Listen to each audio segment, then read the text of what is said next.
Hey, Christian Parker, Yeah. What's up? can we have a moment of honesty? I'm down. Yeah, sure. Let's do it. It's funny because that's also the name of the podcast here that we're doing. So That we're recording right now. Yeah, so since this is our flagship episode, we've never tried to record a podcast in the past, minus Christian.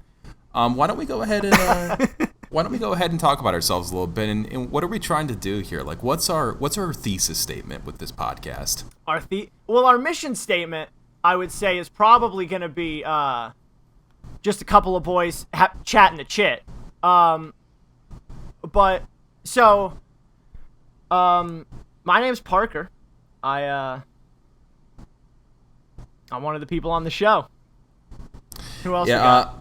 I'm Jake. Love smooth jazz and long walks on the beach. I binged 345. It's whatever. And I'm Christian. Not bad. Despite my colleagues here, I'm actually trying to save the world with this podcast. It's my one and only goal that I've ever had. So, Christian, because you're trying to save the world, what topics are we going to be covering? Like, what is going to be so important that we're going to save the world through it? I think we mentioned professional wrestling was going to be one of the highlights.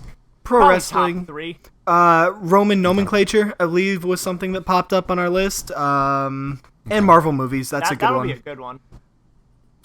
So, just for reference, the actual plan for this podcast is that Christian, Jake, and I are going to each bring our own unique topic to then have a little conversation about. And then we'll put those 3 topics together, and bada bing, bada boom, you got yourself a podcast.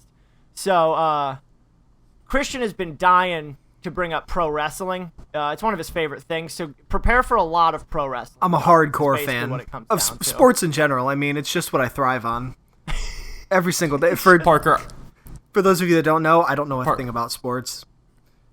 Parker, I will say, you seem like the type of kid who, like, when you were unjit, you seem like the kind that would have really been into pro wrestling.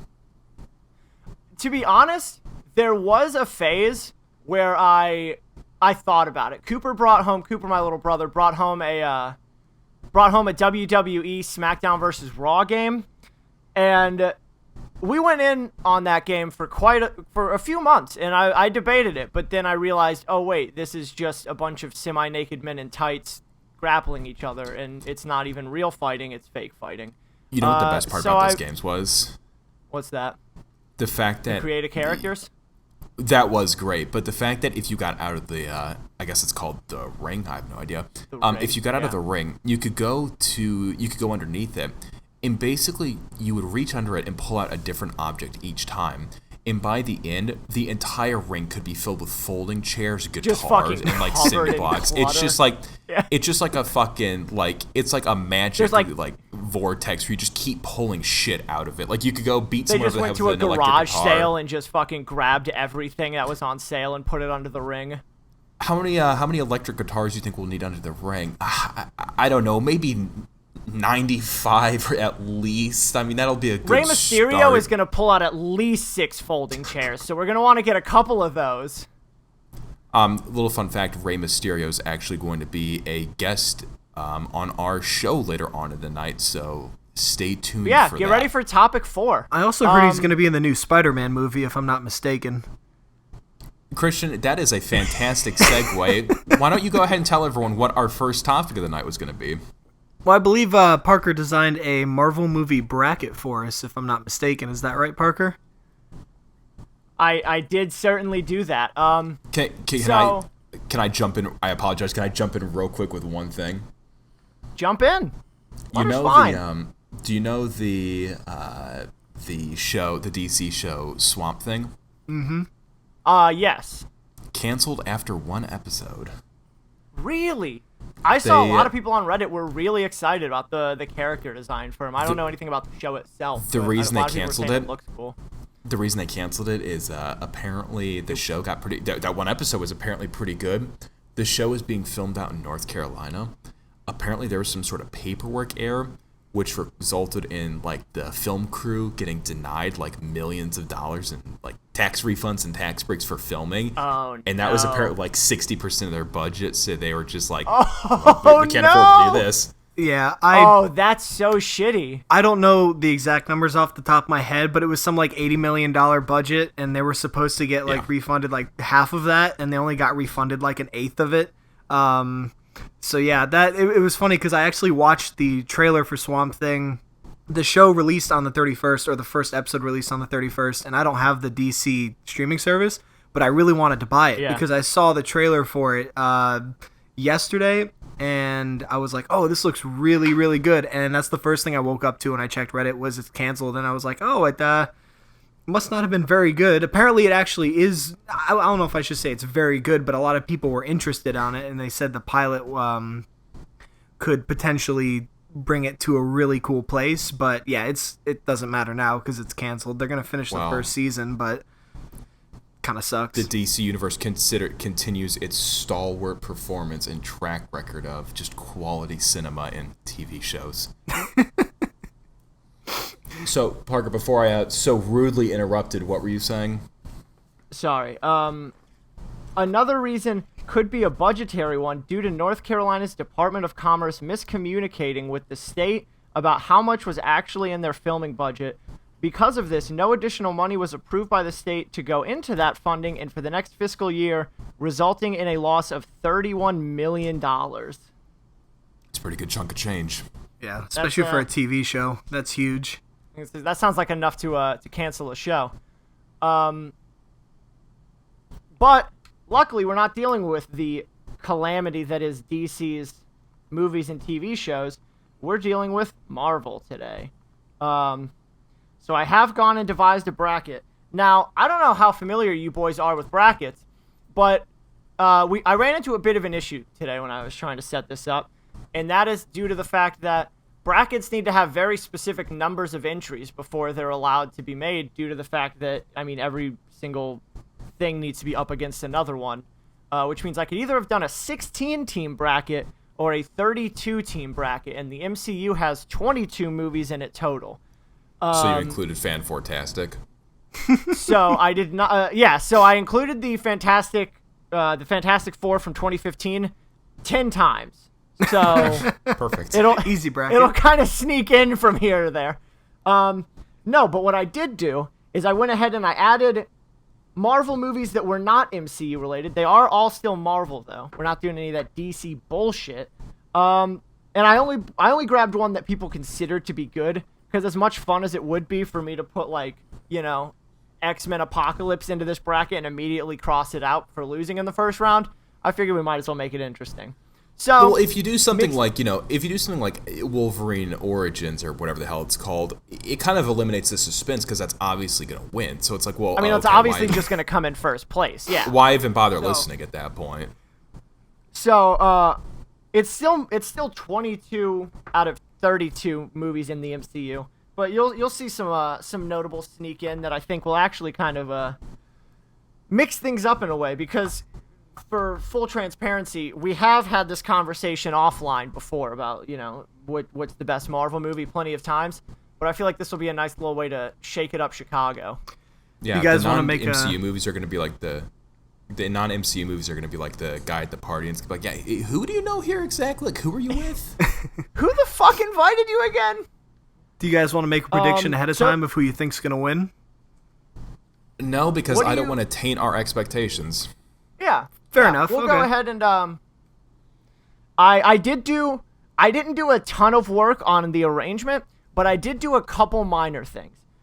All the Avengers movies are in different quadrants. So they're not going to show up unless they make it to the final four. They're not going to go up against each other. Okay. So we've got an Avenger movie in each quadrant. We've got a spoiler alert. We've got an X-Men movie in each quadrant, so they will not go up against each other. And we've got a Spider-Man movie in each quadrant, so they will not go up against each other. And by the way, just to date when this is coming out, tomorrow Dark Phoenix is being released. So we've all seen every MCU movie. We've all seen every X-Men movie. The only thing we haven't seen is Dark Phoenix at this point, but apparently it isn't worth seeing anyway. Yeah, Gage was telling me today that apparently it's ass. Yeah, solid 19%, I think it is at the moment. 12th time is the charm for X-Men. Yeah. They seem to hit on 1 out of every like 4 X-Men movies, so the ones that are good for another success yet. Yeah, the ones that are good, but the ones that are bad are really, really bad. Real bad. All right, so we'll start off with this one. I purposely wanted to make the first one the hardest one in the first round. A lot of these are going to be cupcakes, but this one I specifically made to be the hardest one. So up first, we've got Avengers Endgame versus Thor: The Dark World. I think I'm gonna have to go Thor. Yeah, 100%. Thor might be the easy pick here. That was my prediction for the winner. Just because of the enthusiasm behind when Natalie Portman was in the movie, she had nothing but good things to say. My computer's gonna have to restart soon. Natalie Portman had nothing but good things to say about being in the movie, and also Malekith, second to none for villains. So how do you really compete? It really was just I feel like with Thor: The Dark World, the MCU hit its stride, and that was when it was like, oh, okay, they know what the tone is that they're going for here moving forward.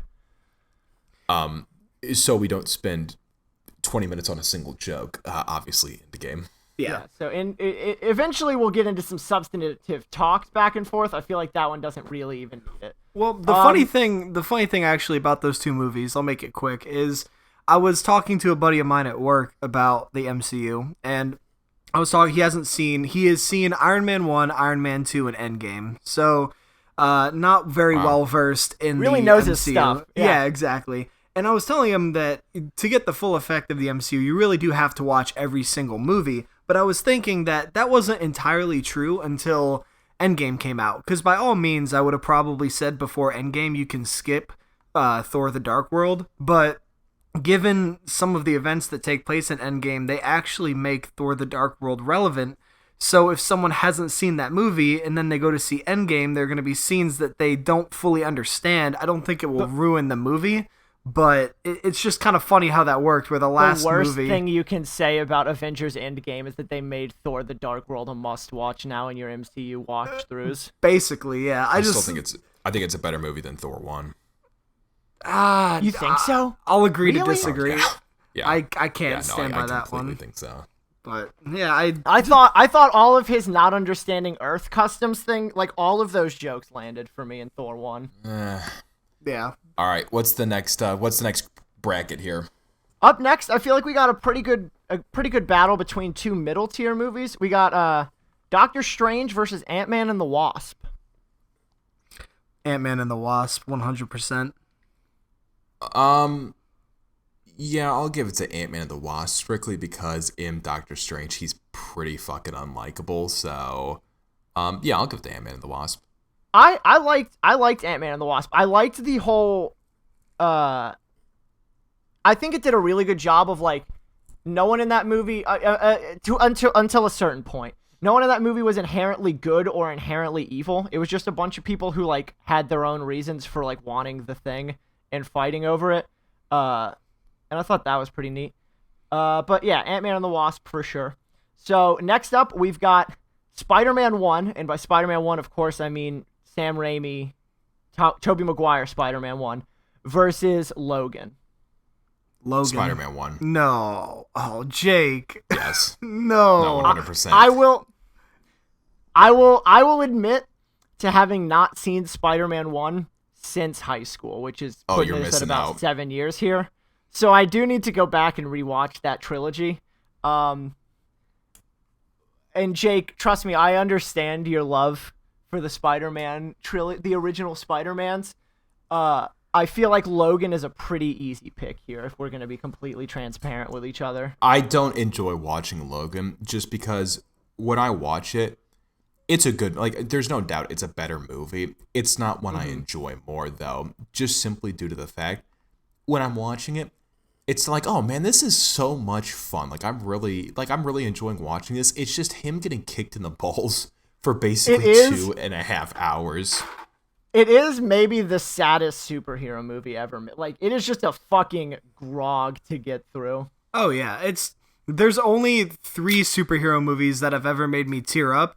And that's Guardians of the Galaxy 2. Surprisingly, when Yondu died for the first time, I teared up. Endgame, which made me tear up for different reasons, more like tears of joy. And then the ending of Logan just...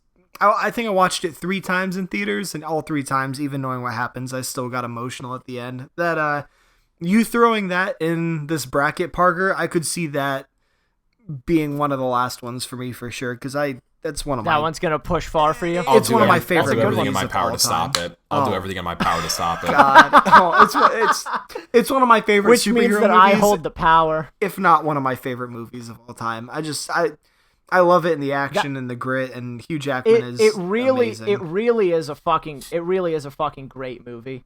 I mean, let's not forget that Daphne Keene's in it. So and Daphne Keene, a badass X-23. Oh yeah. Up next we got Capitan American: Civil War versus the original X-Men movie. Captain America. Civil War, hands down. Yeah. Civil War. That one was a pretty easy. I've got a couple easies and a couple relatively difficults in the first round. I remember that was one of the easy ones.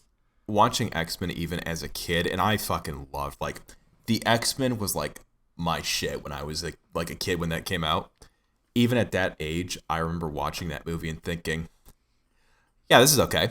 Like, that was an okay film. So that's not it being like 9 years old, that's not a good look. I mean, here's the I've watched the X-Men, the first 3 X-Men movies for the first time probably 2 or 3 years ago. It was not, I think that movie came out in 2000 or 2001. 2000. Watching it in, say, 2015, I watched it and I appreciated it. And I said, okay, this was I enjoyed it for what it was, knowing it came out in 2000.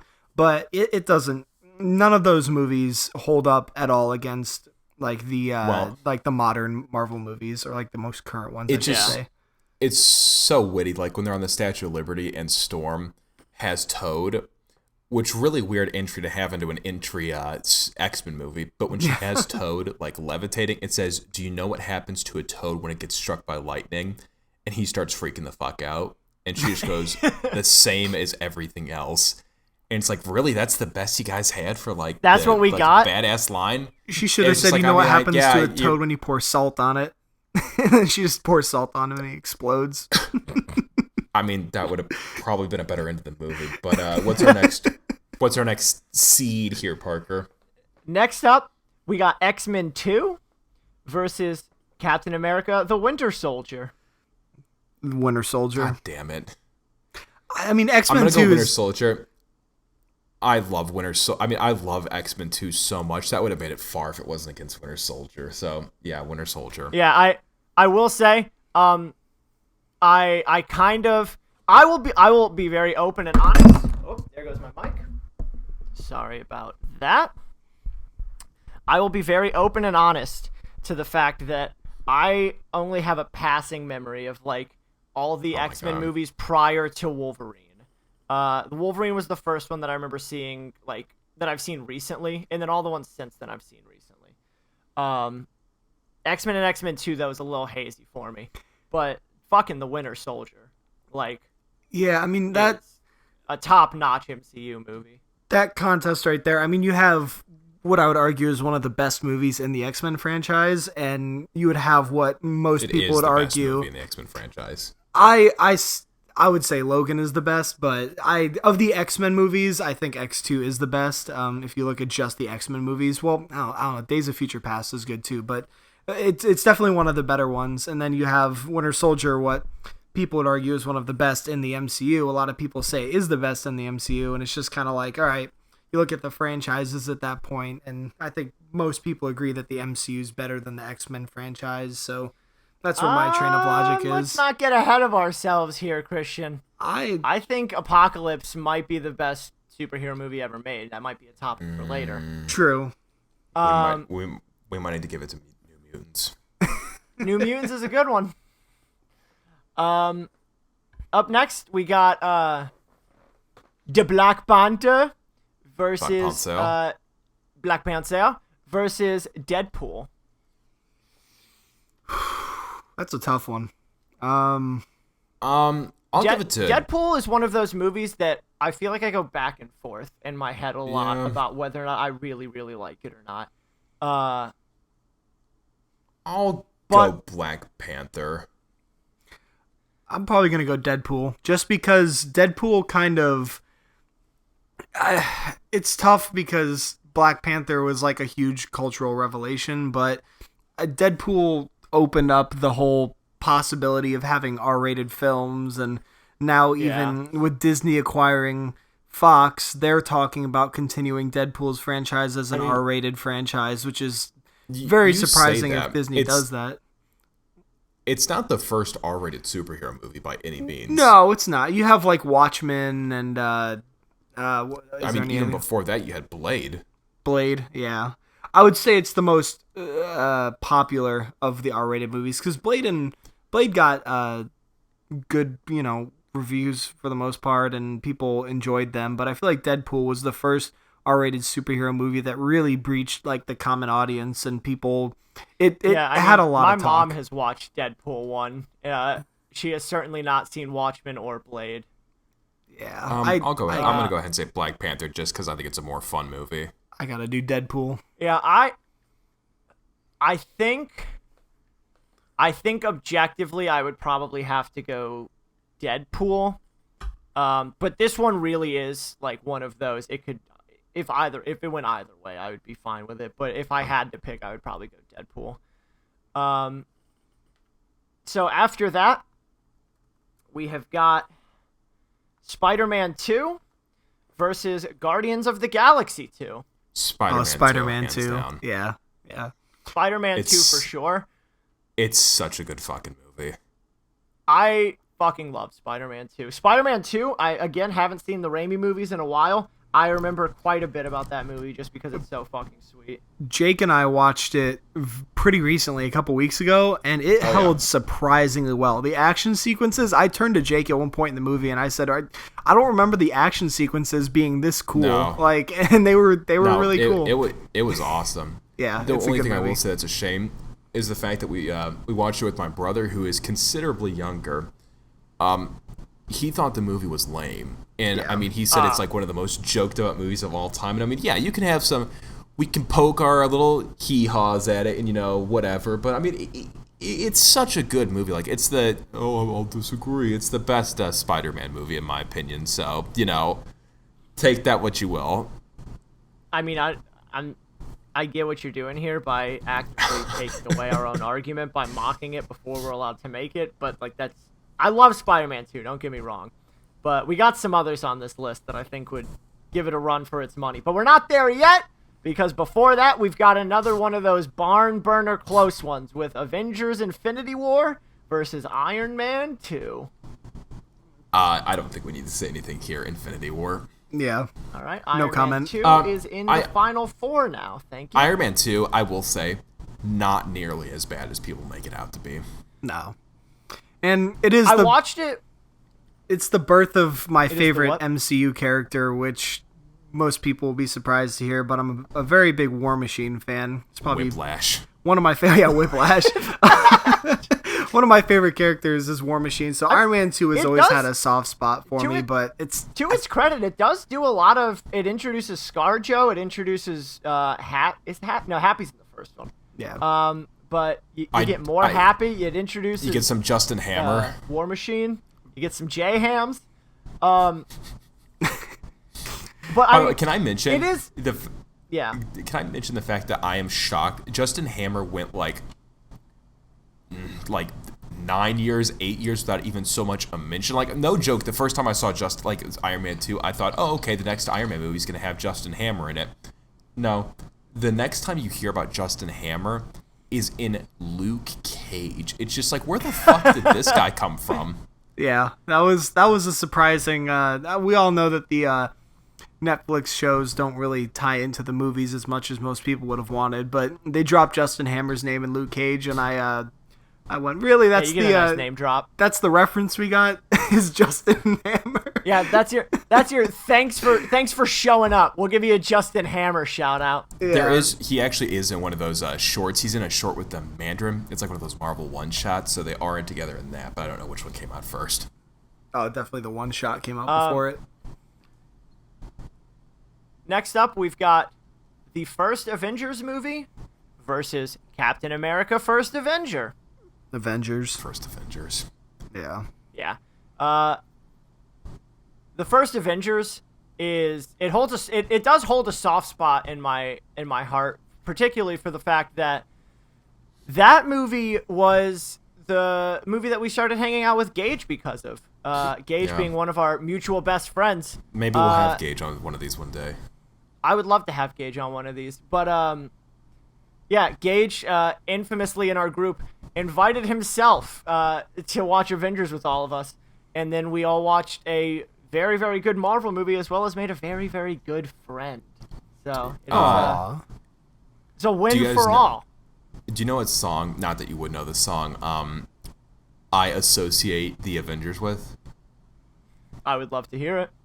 I doubt you guys know, but it is "Down in Flames" by Real Big Fish. Just because that was during my Real Big Fish like mega kick, and I found that song that day and listened to it like 15 times, and I was like, oh yeah, this apparently is this song for the movie.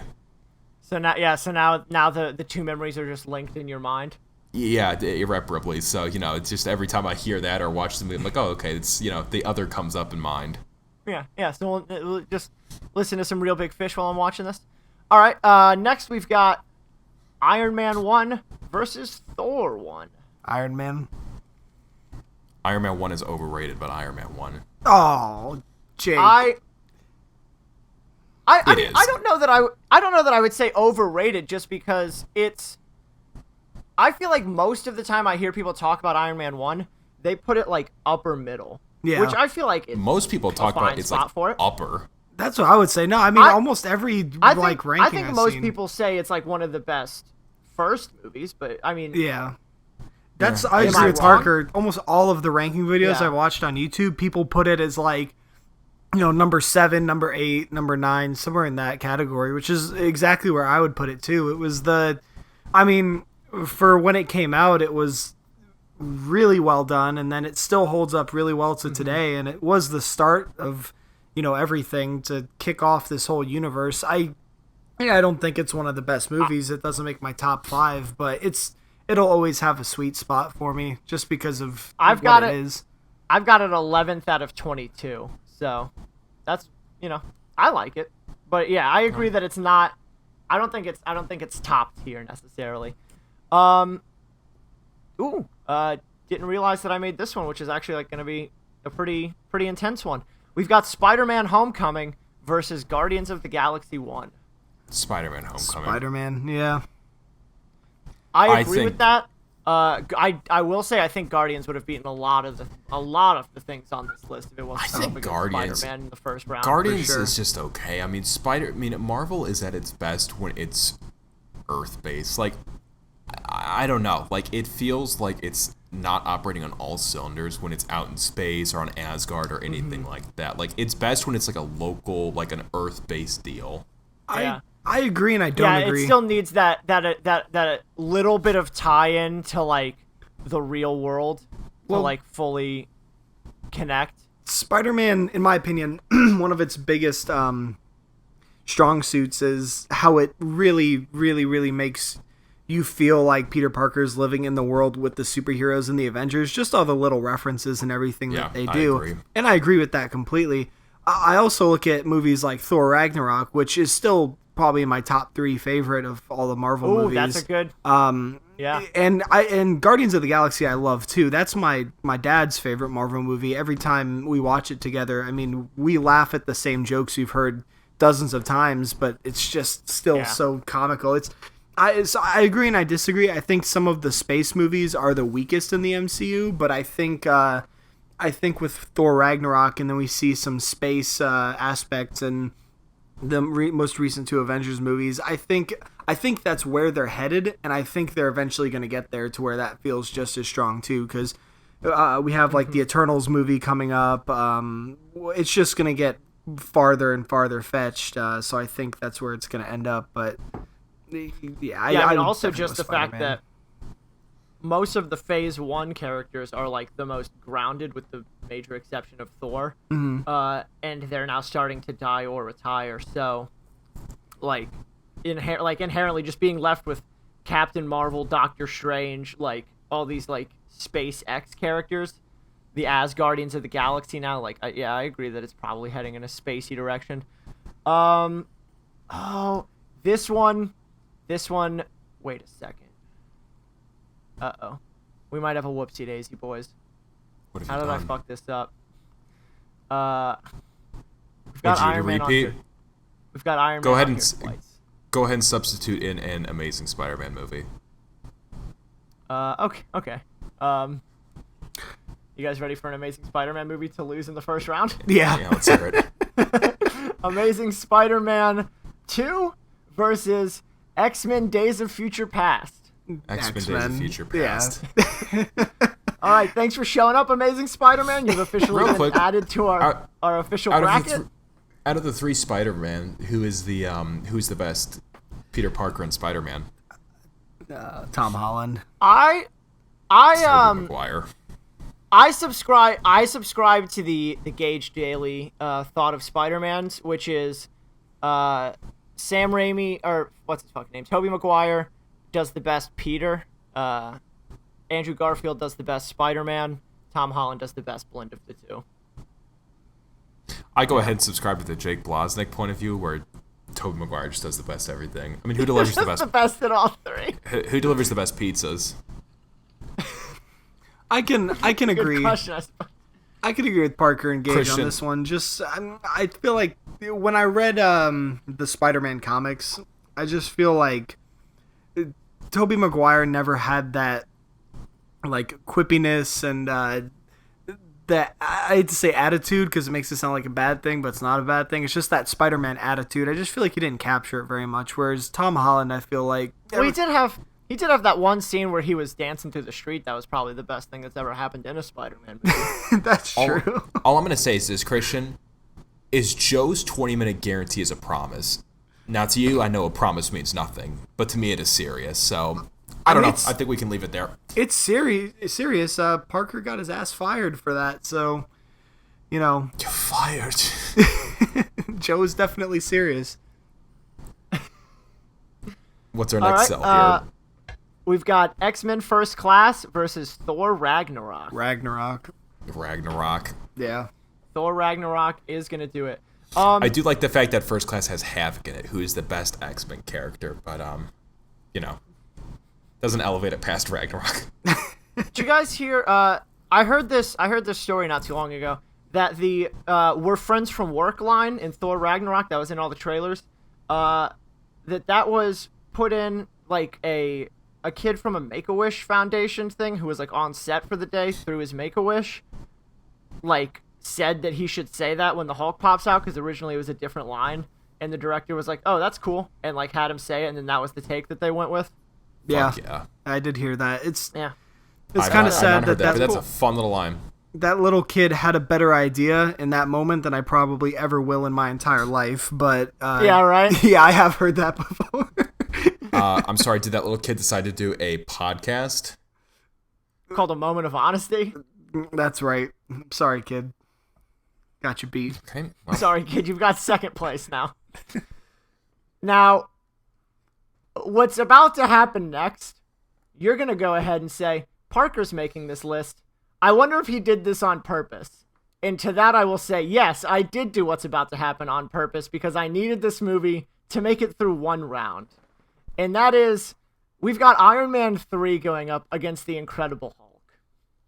Oh, boy. Gee, Parker, do you have a personal stake in this? I'll give it to Disclaimer. Iron Man 3. Let me throw a disclaimer out there to everybody listening at home. Christian and I, about 2 years ago, decided to embark on a journey together. I had fallen behind in my MCU watching an Infinity War was about to come out. And so Christian and I devised a schedule where we could watch an MCU movie every single week and fully catch me up just in time for Infinity War. And we did this. And I'm sure it just, for whatever reason, connected with me on that night for whatever reason. And it's now been deified in my memory because I haven't watched it since we did that watch through almost 2 years ago. You've only seen it one fucking time? No, I've seen it 3 fucking times. I've only seen it once since like 9th grade or whatever the fuck it came out. it's my favorite MCU movie. And I get that immediately my opinion goes out the window for 90% of the people listening to this. But there it is. At least you know my biases. I'll throw it out there. But Iron Man 3 is better than Incredible Hulk for sure. Parker, it's a little fun facts. It's my favorite Iron Man movie, and it's my favorite poster in the MCU. Which post? Like, just like the standard movie poster for it? Yeah, I think it's a sweet poster. Let me see. I'm not familiar with it. Oh, is it the one of him in like the superhero pose with his helmet off? Yeah. That's a cool poster. It's a good poster. I will say this. I'm not gonna. Oh, you go, Jake. I'm not gonna spoil my favorite MCU movie. Parker, I feel like we can get to mine later. I feel like you and I have a very strong alliance because mine's also controversial. So I feel like we prop each other up. Like, no, that's a good fucking movie, even though nobody else. No, you know what? Fuck you. Have your opinion. Yeah. I won't hate on you guys for that, but as far as this decision goes, I'm going to go Iron Man 3, but I will say it's a closer choice than I think either of you would like, because I do stand by that I really enjoy The Incredible Hulk. It's not that the Hulk... Oh, give me a break. It's not that the Hulk is way up there in my list. It's that Iron Man 3 is just much lower in my list than I think either of you guys would put. You're being childish. No, I enjoy The Incredible Hulk very much. Christian, he has PTSD, and it is one of the most adult themes that has ever happened in a Marvel movie. I'm glad you like your big green man smashing a big white man in the fucking center of a city for 4 hours. I enjoy it. Go ahead and watch that movie. I'm going to watch Iron Man 3. I enjoy Iron Man 3. I don't dislike it for the reason that a lot of people do, which was the Mandarin fake out. I just the third act, the final fight sequence, just didn't do it for me, and I didn't care for Aldrich Killian too much. And the Iron Patriot was War Machine a farce. Central. No, not at all. He wasn't even in the final fight. He just gets thrown around between suits, and then he takes off with the president at the end. He does nothing. He shoots like 2 guys. Like no. Don Cheadle needed more action in that for sure, but.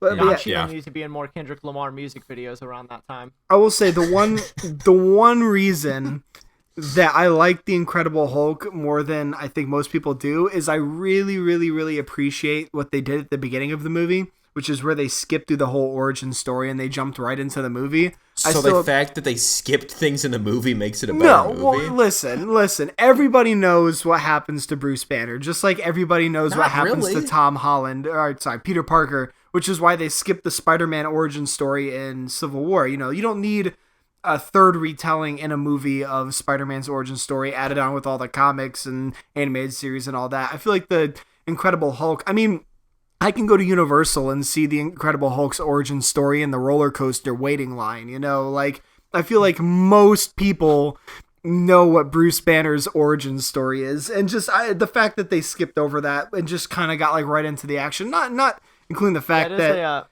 what's up? I was that is a nice addition. Yeah. It skipped over a lot of unnecessary stuff, and I think that the action in that movie is really good. And once again, The Incredible Hulk is probably in my top 5 least favorite MCU movies, but why didn't you just say bottom 5? Our top what did I say? Top 5 least favorite. my bottom my 5 top 5 bottom movies. So it's my bottom. It's one of my least favorite Marvel movies. But you know, if The Incredible Hulk is number 5, Iron Man 3 might be number 6. I'm just saying. Anyway, Jesus. Iron Man 1 being ranked 11th out of 22 movies. It's probably my top middle of the pack origin story movies in an MCU movie. I am so sorry. If I had to put a label on it. I'm so sorry. What's the next cell? Up next, we got Ant-Man versus Into the Spider-Verse, which is one that we watched together like what, 2 weeks ago? Yeah. I'll give it to Into the Spider-Verse. Yeah, I love Ant-Man, but Spider-Verse is a better movie. It's gonna. I'm sure it's gonna not make it as far as I would like because it's gonna end up hitting stuff that you guys are gonna vote over it. Into the Spider-Verse would go very, very far on this list if it was just me doing it. I think I fucking love that movie. I think it'll go far on my list too. I like it a lot better than most MCU movies. It was phenomenal. Like I was floored with how much I liked it because no matter how many people told me that it's an amazing movie and you'll love it, I still kind of didn't believe it until I saw it, and then I was like, okay, yeah, it really, really was a great movie. Well, that was the thing, is I went in with pretty low expectations, and I was like, the animation looks cool. Like, I'm sure the movie is going to be whatever, but I'll go see it because it looks cool. And then I was like, this is fucking awesome. But I was kind of expecting myself to be vaguely alone in that, and then I left the theater, and everyone online that I was looking up reviews for agreed that it was fucking awesome, and I was like, yes, this is fucking great. Yeah, it does make me sad that we'll probably never see Noir Spider-Man again. I hope we do. I hope they make us. Well, they're gonna definitely make a sequel, and I hope he's in it because he was the best character. He's the best part of the movie. He was. Well, that was the thing. Is like I was really in when it was just Peter B. Parker and Miles, and then they add Spider-Gwen, and I was like, fuck yeah, the team's together. Let's do this. And then they introduced 3 new Spider-Mans, none of which I knew anything about. And I was very much expecting at that point to be like, fuck, there's too many people now. I don't give a shit about all this. Like, whatever. And it absolutely holds up. The only character in that movie that doesn't do a whole lot for me is the anime chick. And even she doesn't, like, detract from the movie. There's just not really any moments of her that I'm like, that was a great, like, she's just the only character that I'm just like, all right, whatever. Mm-hmm. She's basically Diva, the Spider-Man version. She is just Diva. So naturally, we were just making Defense Matrix jokes the entire movie. And then the last... Of all the fucking powers to pick up Diva, the Defense Matrix, but anyway. Defense Matrix. The last setup of the first round. Really quick, Parker. Yep. Can I just say that I know what the last 2 are, and I'm so happy. Like... What are the last 2? Give it to us, Christian. Age of Ultron and Endgame, if I'm not mistaken, right? Oh, no, we did Endgame. Shit. It's not Endgame. Dang it. No, we did Endgame. Yeah, I forgot. Never mind. It's Age of Ultron and Captain Marvel. Okay, Age of Ultron. It's the best. It's the best movie in the MCU. I forgot that we had done... There's the controversial pick. I forgot that we had done Endgame versus Thor the Dark World, and I thought you had done Ultron versus Endgame just to smite Jake, because you knew that you and me would both pick Endgame over Age of Ultron, and that Jake was going to be so depressed. No, because if you remember back 3 picks ago, Jake said, we both know we've got controversial picks. We have to prop each other up. I'm not going to put my favorite up against the Incredible Hulk and then actively fuck Jake's pick. I knew he could beat out like a middle tier Captain Marvel movie, and then he's going to get absolutely spanked out of the next round. So... Just Can like I go ahead mine and pull over my orange box now? Jake, defend your case, please. Okay, so Age of Ultron. I will be the first to admit, there is some stupid shit in that movie. Like the Thor part where he's like taking a bath in the cave. It's pretty dumb. And like, you know, there's like... Can't forget about ScarJo and Bruce. I like that. I think it's fucking hilarious. Like, it's stupid, but I mean, I think it's funny. But that movie... in my opinion, is the funniest Marvel movie. Yes, that's even including Guardians. It's got by far the best action scenes. And on top of that, it doesn't have the best villain, but it's got a really good villain. I, like, every single time I watch it, like, people always say whenever you watch it again, you're not going to like it. And to that I say nay. Every time I watch it, I like it even more. So it'll never be beat in my book. I texted you a couple weeks ago. I was on a flight, and I didn't have headphones. And so I was bored on the flight, and so I was like, I gotta watch a movie, but it's gotta be something that it doesn't matter that I don't have the volume for. So I threw on Ultron, because I've seen it plenty of times. I don't need to know what's being said.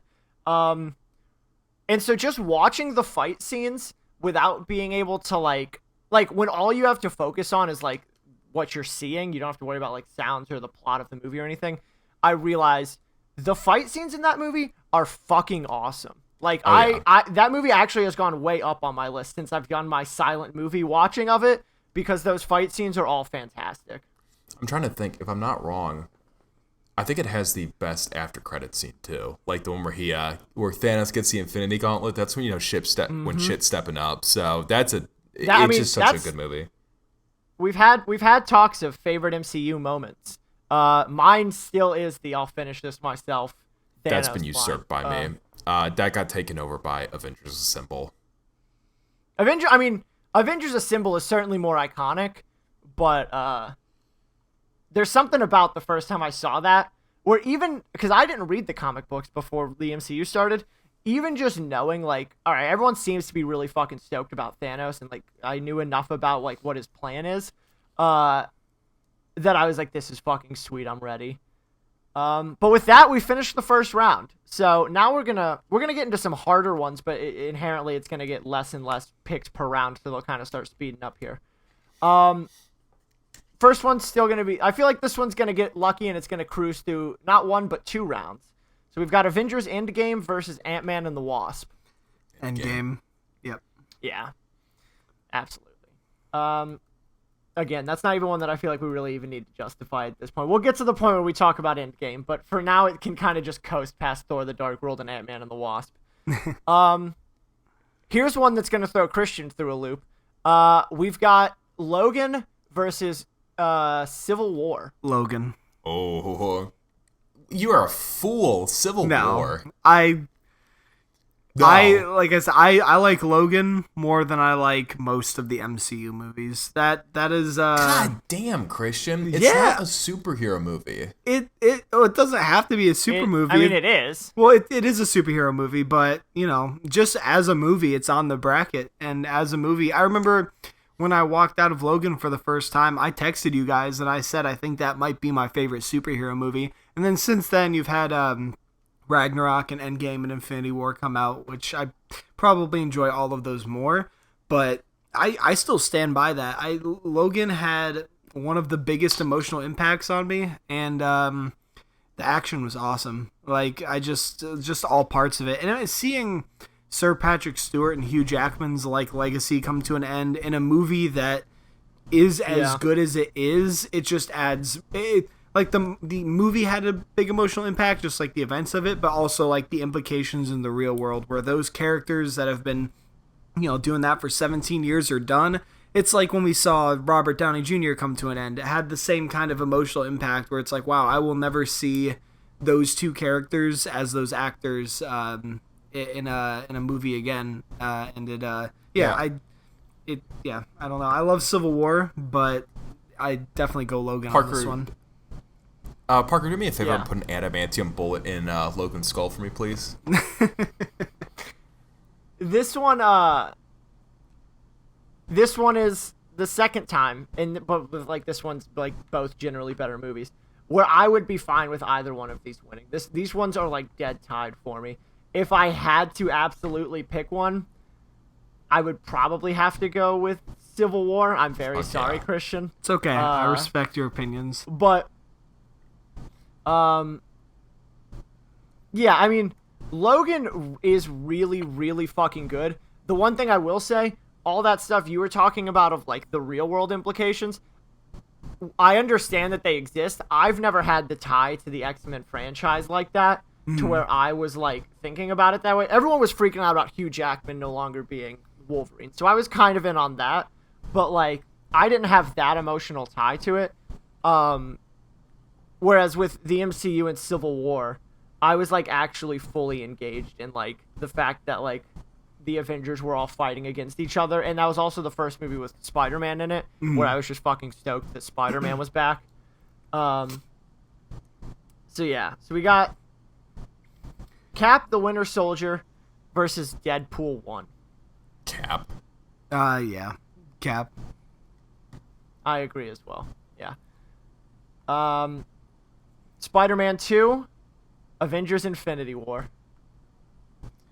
God damn it. So here, I'll go on my little thing now. You want to talk about movies that you teared up during? No. When he takes his mask off and shows MJ, oh my god. That was yeah. This one had a very different real world implication, which was the aforementioned MCU watch through that Christian and I did. Jake and Gage and some of our other friends, and my roommate Mark, who was there for every movie except Incredible Hulk, I think, watched this movie as a group every week So I was as invested in the MCU as I have ever been in any franchise at that point. And so at the very end of Infinity War, I was sobbing like a little baby. I was sitting next to him in the theater. He was in fucking hysterics. Like, at one point, I turned to him and I asked, like, are you okay? It's crazy because I have never had a reaction to a movie anywhere even close to that. I've had a couple movies where I've teared up. I don't think I've ever even fully cried at a movie, like, before this. And I was hood up on my hoodie, full on, like, ugly crying through the entire last 10 minutes of that movie. You were legitimately, like, sobbing. Like, you were... It was just like... it was to the hell. point where I was having to put all of my effort into not making noise because I knew this was also a big moment for the other people in the theater and I didn't want to ruin that for them. You know, when we saw that movie originally, and Jake saw you crying, I was sitting on the other side, Jake, and he leaned over to me and he said, "Hey, Parker's like full on sobbing right now." And my initial reaction, I was like, "What the fuck?" Like, Did I actually say that? Yeah. You were sitting next to me, and you leaned over, and you said, I'm sure you "Hey, said Parker's a lot of sobbing shit right now." But besides the point, I'll be the first to admit I get emotional during a lot of the MCU movies. So I wasn't like, "What the fuck?" in that perspective, but I just was like, "Oh wow, I didn't expect that." During Endgame, I was the same exact way during the Black Widow and I almost said Black Eye and Hawk Widow. The Black Widow and Hawkeye scene when Black Widow died. Black Widow is not one of my favorite characters by any means. I was like a baby. I was crying my eyes out, and I was the entire time I was doing it, I was thinking to myself, I was like, why am I crying? And I don't know. It was just something about the moment just got me. And well, see, and Endgame is a perfect example of what I was saying about Infinity War. I was as into the MCU in that moment when we were watching Infinity War as I will ever be. Mm-hmm. Because even when Endgame came out, I was stoked and I was having a good time and I was loving it. But there was not a single moment, good or bad, where I even like got overly emotional. Like, I mean, I got excited about things and I was like, oh fuck yeah and stuff, but like I was never at any point did I even think about tearing up or think about crying but like Infinity War was just like the perfect combination of like, it had a sad ending. I had flown halfway across the country to hang out with my best friends from high school and college to watch this movie together. Mm-hmm. I had just seen all of the movies. So it kind of was just this like perfect combination of a bunch of random shit. So Infinity War is very, very... It's going to be hard to beat Infinity War for just about anything on this list for me. Fair enough. I love my boy Toby M, but I'll give it to Infinity War on this one. But god damn it, do I wish Spider-Man 2 could make it further. Yeah. This is gonna be the round where like a lot of the ones we wish would make it further got to start dropping. We got two Phase 1 dynamos here with Iron Man versus the Avengers. Yeah. Yeah, I think on my personal list, Iron Man's usually a little higher than the Avengers, but you're a fucking idiot. You're a damn fool, well, Christian. No, I a little higher, maybe like one up. Sometimes not. My list actually changes depending how I'm feeling that day, and it's never consistent. But those are two like back and forth with me. But just like, given how good the movie is, and then given like the experience we had watching it, I'll go Avengers on it because that's also a very reminiscent movie for me as well. I like the juxtaposition of Christian at one point in this conversation. I said something and his response was, "No, that's fine. I'll respect your opinion." And then Christian said, "I don't know. I think I like this one a little more than the other one." And I said, "You're a fucking idiot." That's okay. I mean, we're just calling it. We're just calling it as we see it. We've said worse. A spade here, man. We've said worse to each other. There'd be nothing you guys could say to me at this point that I think would actually offend me. That would actually upset you. Yeah. We've got Spider-Man: Homecoming versus X-Men: Days of Future Past. Spider-Man. Spider-Man. Yeah. Yep. I'll go with that one as well. Best X-Men movie. In X-Men my opinion, X-Men does have the better moment though. When Hugh Jackman is flung away from the exploding car, he gives a little scream. It's just classic Hugh. It's like Christian. Whenever we watch that movie together, like we pause and watch that scene like 5 times, just because it's like Hugh, you're giving it your all, and I love it. Yeah, he's so good in that movie. Commit. I love in that movie like how it jumps back and forth between like the first class cast and the old school cast. That's my favorite thing about that movie is seeing all those actors and they come together. And I mean, talk about emotional scenes. The emotional scene where young Charles Xavier is talking to old Charles Xavier is talking to young Charles Xavier. Surprisingly got me as well. I thought that was a really, really, really good scene. I'd like to throw it out there. I've never once gotten emotional during a Marvel movie or a DC movie, like even slightly, like even like yeah, we get it. You're cool, man. Yeah, no, I don't want to give off the implication that I'm wet shit, but But I am. Yeah, I don't want to give off that implication either. I'm moist feck. I'll say it. Have you? I mean, I don't want to stray. There you go. I don't want to stray too much from this, but are there movies that you have gotten emotional during, or are you just generally don't get emotional? There are 2 movies I have cried over. The first is Castaway. Okay. And the second is A Walk to Remember. Really? Yep. The scene in Castaway where he is like he gets back to the mainland and he goes and visits his ex-girlfriend, but she's already married. And she's like saying like, we should have ended up together, and like she's already married, and they're like both crying. It's a really sad scene. It gets to me every time. That's a rough scene. Yeah, for sure. I'm not gonna lie. I thought you were gonna say you cried when Wilson died, and I was gonna. I had a lot of things to make fun of you for on that one. Also, one thing that gets me emotional is the fact that in that scene, side note, Tom Hanks says, "I can't believe that Tennessee got a football team." And that they lost the Super Bowl by 1 yard. And I'm like, you're goddamn right they lost by 1 yard, Tom Hanks. There you go. There's your Ram moment. There's your Rams fan moment. All right, what's the next sell here? So for this one, I did a dirty thing with Iron Man 3 versus the Incredible Hulk. I purposefully padded things to make it okay for me. So I decided to go extra hard on myself, knowing what would be in the round 2 mashup. So we got Iron Man 3 versus Thor Ragnarok. Ragnarok. All the way. Ragnarok. Yeah. Sorry, man. No, I get it. Trust me, I would feel disingenuous. I would feel disingenuous if we picked Iron Man 3 in this moment, but I do want to put it on the record that my vote for this is Iron Man 3. Okay. So I appreciate that. Moving on. The bridge scene in Ragnarok is still one of the biggest smiles I've had in a movie theater.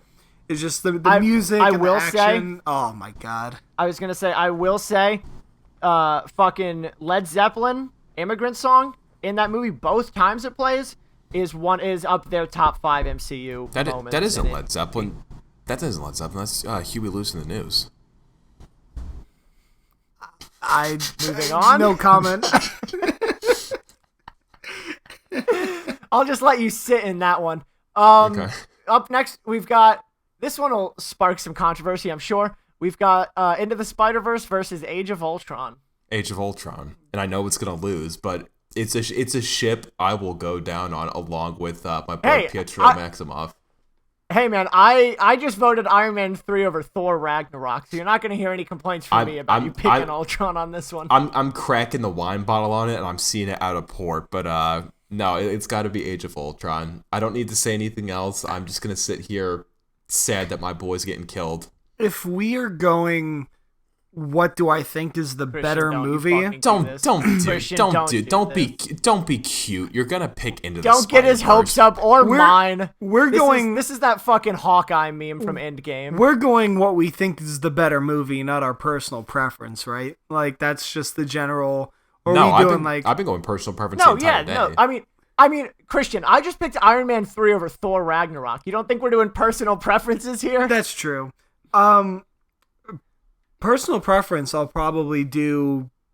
See, I think Spider-Verse is a better movie, hands down. I saw Spider-Verse. I've already written Spider-Verse. You have? Oh, well, you picked it. I mean, if you... Well, hold on. No. Wait, that's right. What the fuck? Hold on. I'm just kidding. I can erase it. It's typed out. You didn't chisel it in stone. Yeah, we can't go back.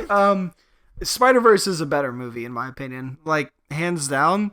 I saw Spider-Verse once, and I saw it, like, 2 weeks ago.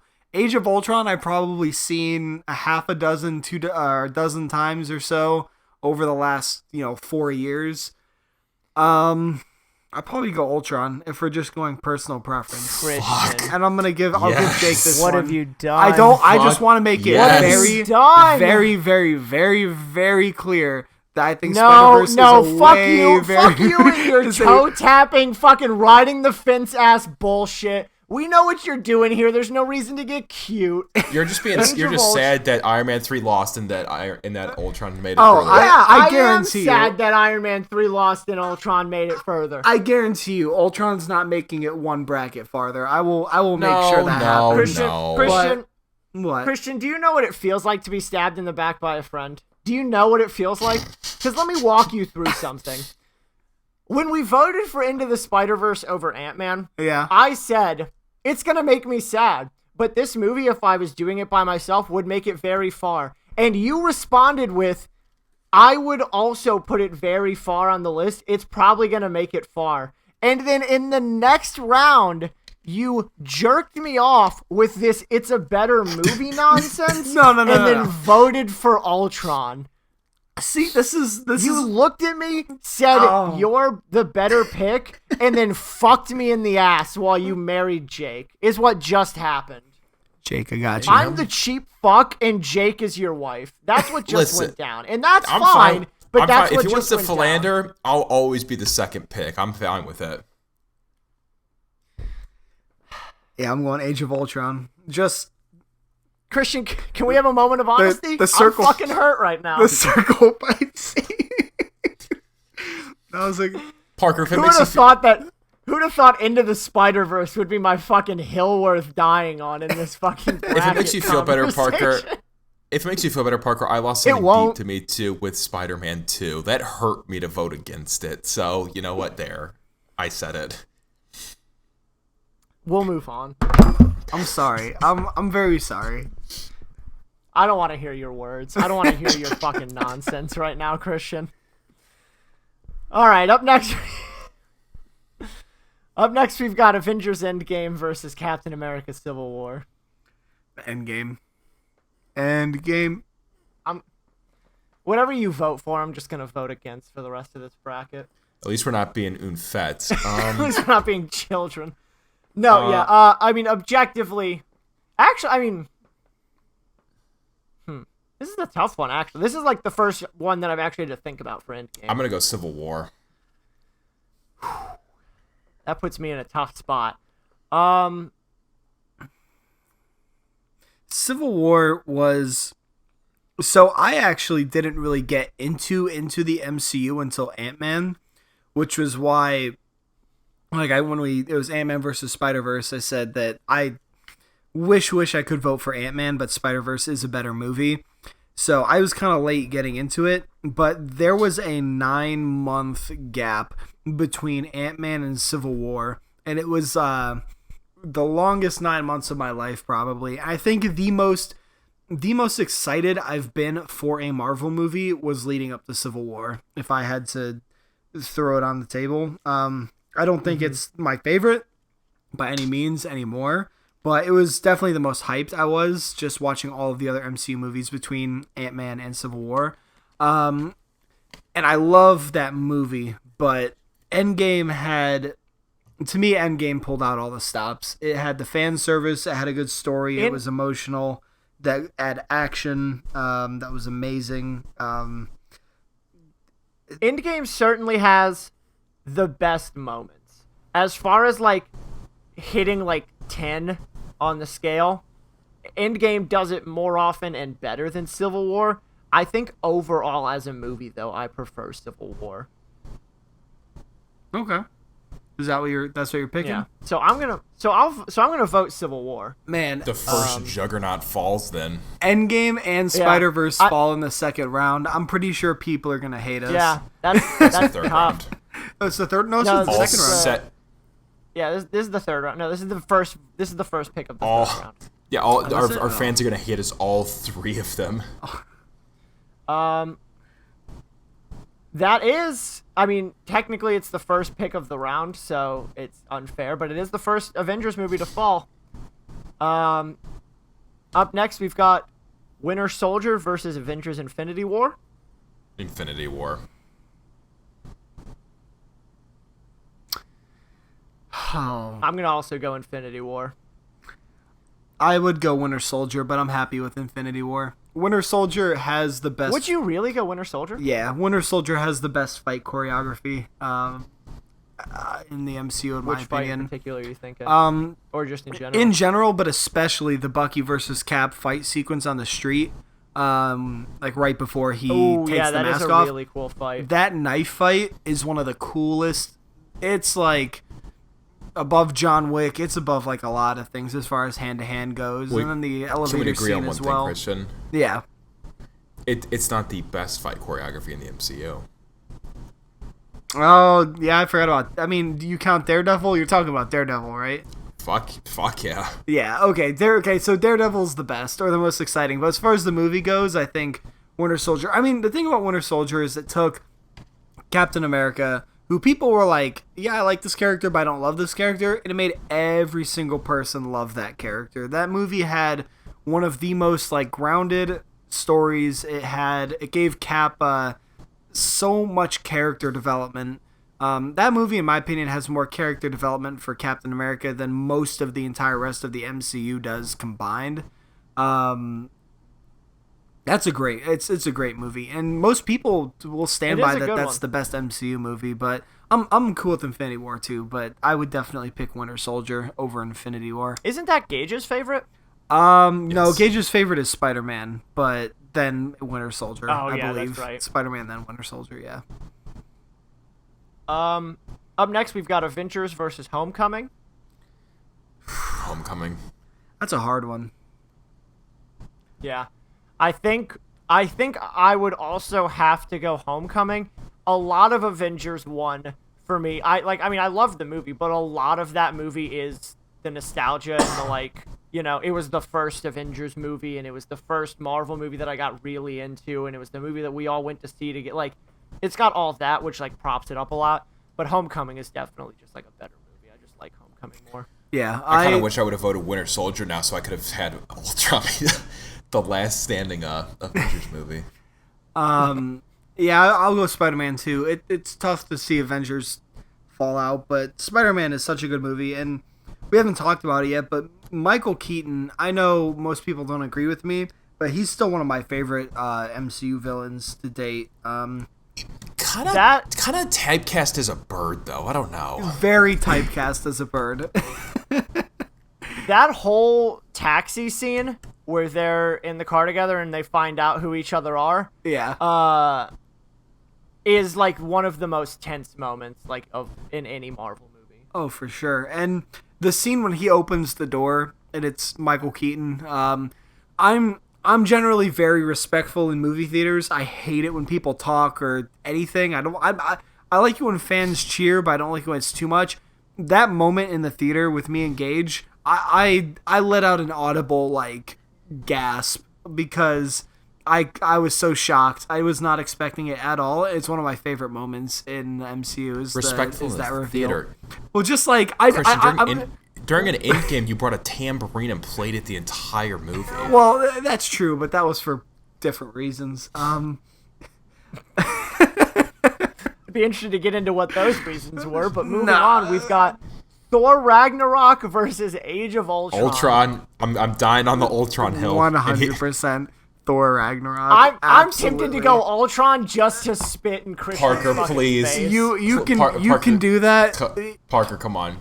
It's a better movie. You can please Jake, but you're not going to be able to sleep well tonight if you do that. So no, he will. It's a better movie. It's a better movie. Yes. Thor Ragnarok. I mean, there's no way. I'm going Thor Ragnarok. Thank God. My boy. That's my boy! I will say, if I had picked Spider-Verse over Ultron, there's no way I would have picked Spider-Verse over Thor Ragnarok. That would have been the end of that right That's there. fine. It making it into the Elite Eight would have been all I needed. I would have voted for it over Thor Ragnarok, but hey, go ahead and fuck my dreams. Damn. All right, and so with that, our final four: Spider-Man: Homecoming, Captain America: Civil War, Avengers: Infinity War, and Thor Ragnarok. Wow, how fucking original, guys. Maybe a Spider-Verse thrown in there might have made things actually Can I go ahead and original, but... Can I go ahead and throw an Elektra from like 2006 into this? I really like the OG Ghost Only Rider. if I can throw in the Daredevil movie. That's a pretty decent movie. Don't fucking... No, I do like the Nick Cage Ghost Rider movies. They're a guilty pleasure of mine. That movie for sucks! Sure. Well, I said guilty pleasure. It's That's like a fucking like a deep dark secret pleasure. Yeah, that's I enjoy them. I don't, once again, shit movies. But I mean, it's Nicolas Cage's Ghost Rider. It's hilarious. Yeah. What's our first here, Fucking Parker? hilarious. I'm sure that's what they were going for. So first up, we'll do Captain America: Civil War versus Avengers: Infinity War. Infinity War. Civil War. This one's fucking tough. This one is really fucking tough. I think realistically, I would have to go Civil War. Because Avengers Infinity War suffers from the same thing that Avengers Endgame suffers from, in my opinion, which is like, they're these great long epics where there's like all the characters are together and like they're fucking amazing and they're spectacles to watch and stuff. But I've got to very much be in the mood for that to watch them. Civil War is much more of like at any time Civil War could just come on and I'm just like, all right, let's just sit down for a couple hours and watch this movie. Okay. I can live with that. Yeah. And then on the other side, we've got Spider-Man: Homecoming versus Thor Ragnarok. Homecoming.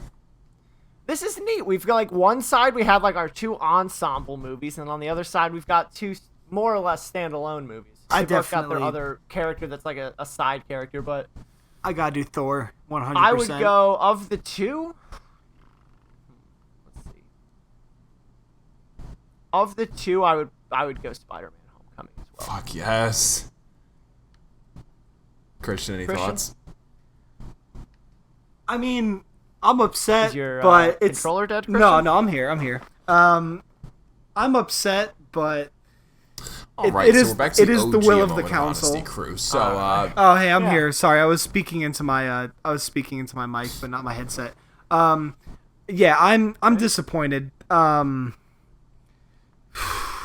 But you know, I respect it. Would you have gone Ragnarok? I 100% go Ragnarok. Yeah, I don't know. I just Thor for me it had those moments. Like it had the bridge moment. It had, you know, Thor and I really like the scene when Thor is speaking to his dad and Loki and Sweden, I think it was. It was just a really emotional sequence for me. And yeah, I love that movie, but Norway, that's what it was, yeah. But Spider-Man's cool too. Once again, Michael Keaton is still one of my favorite villains, and I think Tom Holland's the best Spider-Man, so I'm okay with the opinion.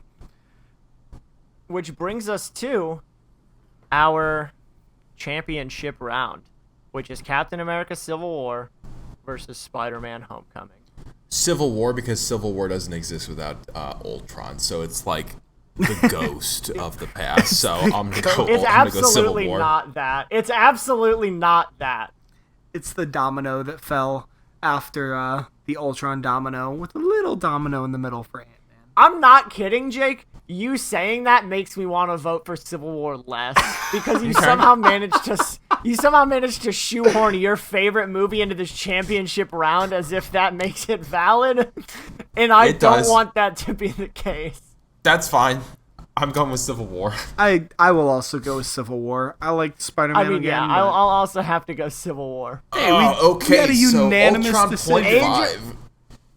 Age of Ultron Part 2 wins.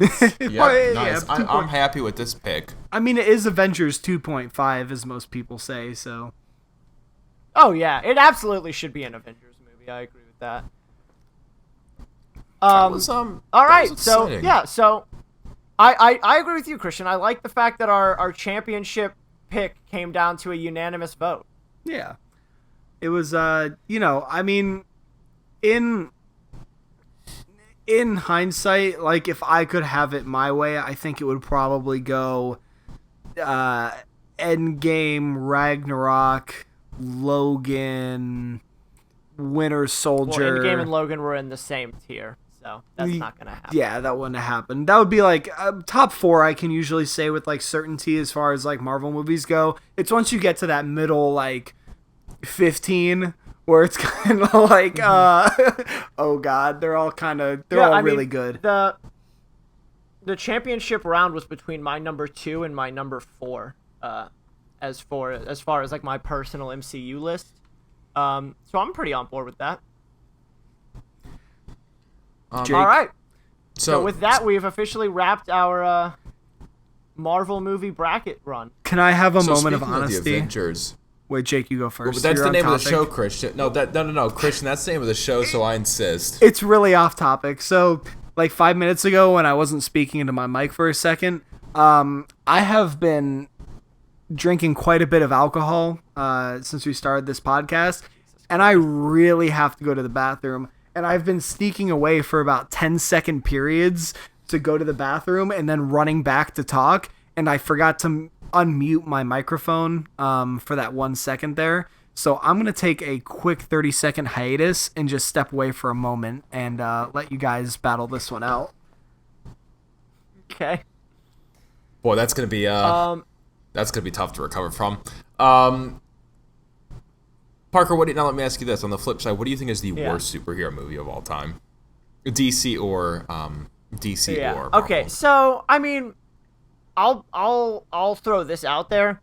A lot of the old campy superhero movies I haven't even seen, so I can't even like weigh in on like if the fucking super old Batman movies are good or not. Like I don't know.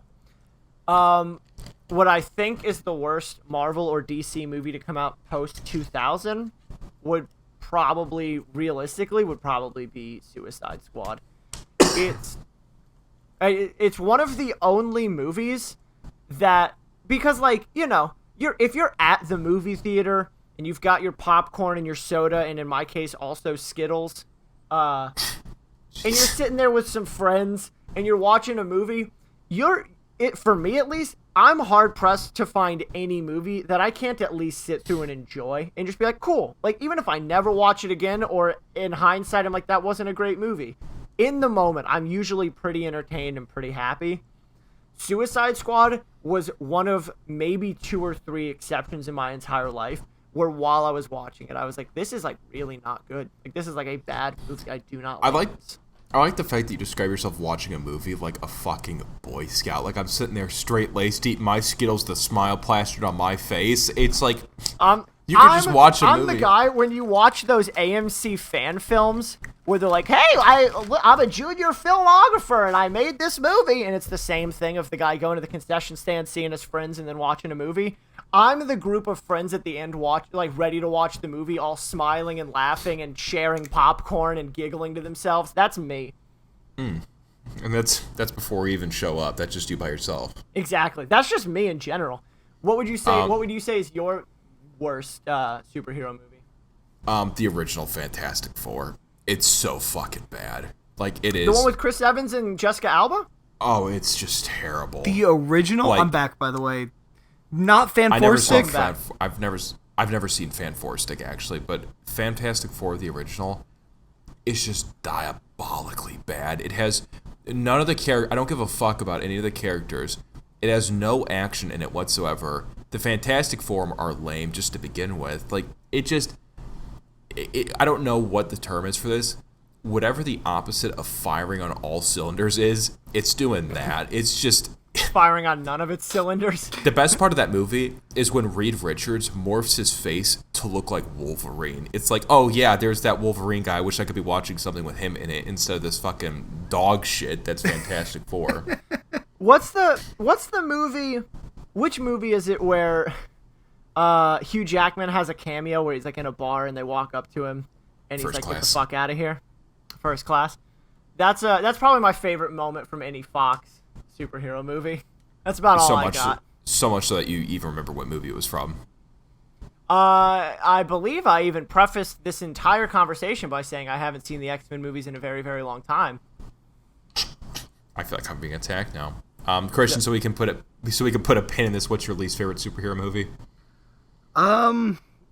Geez, I would probably say Wolverine Origins, but I have such a good time watching that movie. It's like if you watch The Happening or something like that, where it's such a bad movie that you still enjoy it and you can laugh at it, but I think it's terrible. Well, yeah, the original phrasing of the question was least favorite, not worst. Oh, so like, see, that's hard. If you get a sick sense of my pick was Suicide Squad because it's one of the few movies that even in the theater I was sitting there going like, oh, this is shitty and I don't like this. Yeah, I would probably go. I'm sure I could think of a different one if I thought harder, but off the top of my head, I would go X-Men Apocalypse because I saw Apocalypse off of a streak where I had just started watching all the X-Men movies and like trying to get a little more into the universe, and I had seen Days of Future Past, which I really enjoyed. I believe Apocalypse came after Deadpool, and Deadpool was really good, so I was kind of riding the high of that universe. Apocalypse, I don't think is the worst movie in that franchise, but it was such a dull and uninteresting movie. Following the excitement I had for it. I mean, I don't generally go to see movies by myself, but if I really want to see a movie and I can't find someone to go with, I will go see the movie by myself. And that's one of those movies that I drove to on the Thursday night premiere by myself to go and see it. And I was so disappointed. The only two things are the Quicksilver scene in the house was probably one of my favorite scenes in the X-Men franchise, and then the Wolverine cameo in it I really enjoyed as well. But the rest of that movie as a whole was just so disappointing. So that would probably be my least favorite. The really, really bad ones are at least enjoyable to watch, like the I don't know, the Ghost Rider movies, like we had said, for instance. Like, those are shit movies, but it's, Nick Cage. It's enjoyable to watch. I have a good time watching them. So, leading a question off of that real quick, do you guys, I don't know if you guys do have a movie, but do you guys have a movie of like your favorite superhero movie that's not Marvel or DC related, or do you not have like a preference at all of like one you prefer? Not really, to be honest with you. Those are really the only two I've seen. I've heard people say that like Chronicle is really, really good and stuff, but like I honestly don't know that I've even like watched a superhero movie that's not Marvel or DC related. I would definitely You're gonna say Watchmen. Watchmen's definitely my favorite, although I would also highly recommend watching the older Hellboy movies, not the one with David Harbour, but the old two Hellboy movies. They're not amazing by any means, but they're fun to watch. And Ron Perlman, fun watches. He plays Hellboy in them. He gives, like, you can tell when an actor's putting in a lot of effort to try to be like the character. He puts in a lot of effort to be a good Hellboy, and I think he does do a really good job at it. So I would recommend those, and the Blade movies. Blade Trinity is kind of, but it's a Marvel movie. Yeah, oh, that's true too. That's true. I forgot about that. Yeah, but still, Blade's fun. So, speaking of not technically not related, this will be the last little pin in it. What's that fucking superhero knockoff movie that's coming out like right now? Oh, Brightburn? About like if he was evil. Yeah. Brightburn? I have not seen that. I'm actually considering seeing it tomorrow. I have a Fandango gift card, and I really, really want to see John Wick, Detective Pikachu, Godzilla, and Brightburn, and I'm thinking about doing like a 4 back-to-back movie extravaganza tomorrow at the theater. Jesus. So I'll let you know how it is. I bet you. I saw it. Let me know how it is. Mm-hmm. I saw Detective Pikachu the other day with Lauren.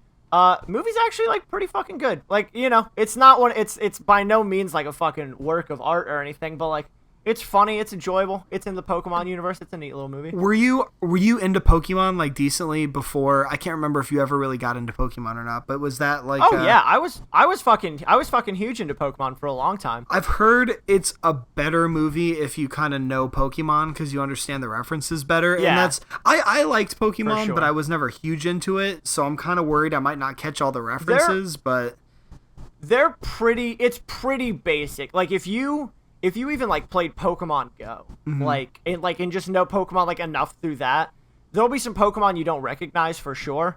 But like for the most part, like it's not like they're doing these like crazy deep cut Pokemon references. It's just like they'll make like passing references about Pokemon or like say things that like they see a Cubone and make a joke about it wearing its mother's skull, which is like what Cubones are doing.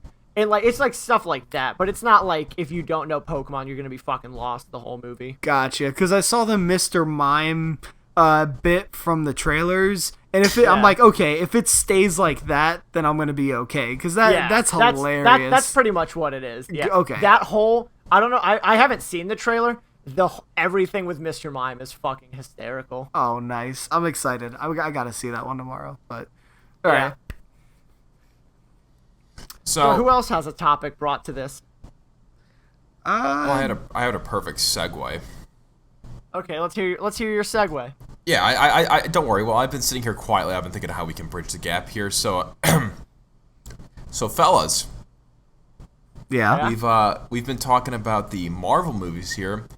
You know what? There's not a lot of is Marvel games. But that's going to change soon here with the Marvel game coming out by Square Enix, which you're going to see at E3. So, Christian, why don't you go ahead and say the topic that you brought to the table today? Certainly, yeah. So, basically, I was just want to talk a little bit about upcoming games for this year, quarter 3 and quarter 4, and what we were looking forward to, what we weren't looking forward to, maybe delve a little bit into E3 and our predictions for that. I don't have a whole lot of predictions for E3. I have a couple games that I'm really, really looking forward to, but as I scroll through games coming soon, there's certainly a lot of games coming out in the next 6 months that I think are going to be really, really, really good, and I wanted to talk to you guys about them, have a moment of honesty about our favorite games. Let's do it. Real quick, if we can just for a second, Jake, I fully apologize for my just jumping in on let's start the next topic. The reins are in your hands on these segues because that was a great segue between the Marvel and the E3 conversation. Yeah. Also, let's not forget here who came up with the idea for the podcast, and really just who we decide is the who's the boss here. So let's not forget who's running this shit. All I'm gonna say is, and I'll leave it at this, is just watch it. But okay, go on, Christian. Fucking watch yourself, please. Thank you. I'd love to start off with a game that I know the three of us are all going to have a huge investment in and that we can easily have the biggest conversation about. And that's going to be Crash Team Racing Nitro Edition. Oh, fuck yeah. Yeah. How you guys... Real talk, the Crash Team Racing games are actually not great. They're pretty much just Mario Kart. Oh. But... I'm sorry. Do you actually like the Crash Tag Team Racing was a fucking blast. It was. I won't lie, Parker. So I talked to Gage a lot about video games, and I had told him that I'm not super excited for Crash Team Racing, but I told him I was pretty excited. I'm gonna buy it when it immediately when it comes out. And when you started your bit, I thought you were actually dead serious, and I was gonna go, "Ooh, fuck yeah!" I'm so happy that someone else is on board with me. And then you spinned it pretty quick. Yeah, I'm actually really excited for Crash Team Racing. Is it a Mario Kart ripoff? Yeah, but it's still it's a good time, and I'm excited to play the remaster coming out. It's a remaster or a remake? I'm not sure. Actually, I'm looking at I'm trying to find. All right, is it Nitro Fueled? Is that the new one? Yes, Nitro Fueled. I think it's a new game, but it might be a remake, and I'm not entirely sure. I just saw Crash Team Racing, and I got excited. Yeah. Christian, do you think it's squad game caliber? Squad game? I mean, be honest, Jake, you gonna buy Crash Team Racing for $40? So here's the deal with our group. Like, we all play games a lot together. Like, it's our way to connect and reach out to the community. But Christian has this golden goose called a squad game, and basically what a squad game is it's any time you get, because we're Xbox players, but whenever you get on the box, as we call it, as the cool kids are calling it these days, it's one of those games where it's like, as soon as one of our friends gets on, it's like, oh, okay, time to hop on blank. For the longest time, it was just to show how cool we were. Yeah, to be fair to Christian, we have had probably, I think when it really comes down to it, we've had 3 squad games in our history. So it's not like this is some abstract concept we've never met before. Yeah. We've had Overwatch was the most recent one. Yep. Where we played hours and fucking hours of Overwatch. Jake did this cool little thing for a couple years where he thought he was going to be a PS4 boy guy and fucking ignore all of his friends and the people that care most about him. So he missed out on this one, but we had a long stint where Destiny was our game, and we played Destiny for probably like 1,000 hours, no exaggeration, just fucking constantly getting on Destiny together. And then the one that Jake was going to say about us being cool boys was in high school. And this one, actually, Christian was the least involved in. We had Minecraft, which was every night. You get home from school, you get on Xbox, you play Minecraft for hours. You missed out on it. Like, no joke. We actually, no, we didn't start playing Minecraft the night we saw Avengers. But Minecraft, we fucking, like, we've obviously watched a little bit of Achievement Hunter and whatnot, and they had, like, the city. We had our own version of that, and we gave it a run for its money. It was not as iconic. We had some fucking laughs in that. I still feel bad the shit that I used to do in Minecraft to mess with you guys, because I'm not an inherently creative person, and when it comes to a game like Minecraft that is very sandboxy and there's no clear direction or this is how you win the game, I get bored or sidetracked very, very easily. And I had a terrible habit of drawing just giant dicks in the sky or rigging your guys' houses with dynamite. Simp houses. Simp houses, which was a 3x3 brick house that I would just sit in for 4 hours while I was on Twitter. No, not brick. Not brick. Wood. Dirt. Sorry, dirt or wood. Depending on how I was feeling. Yeah, wood was the go-to for sure. So I apologize. I still try to get into Minecraft once in a while, but I just can't. There's nothing I can do that retains my interest in that, but that is it's a good game. It is a very good game nonetheless. Oh yeah. But, and I'd like to Christian to bring us. Well, I think there's one more squad game that you very easily missed, and this might not include Jake, but that? Parker, you and me, I would 100% consider Rock Band 4 to be a squad game. Oh fuck! Yeah, all the Rock Bands through all of high school. Yeah, very different squad. Very different squad. But we played Rock Band.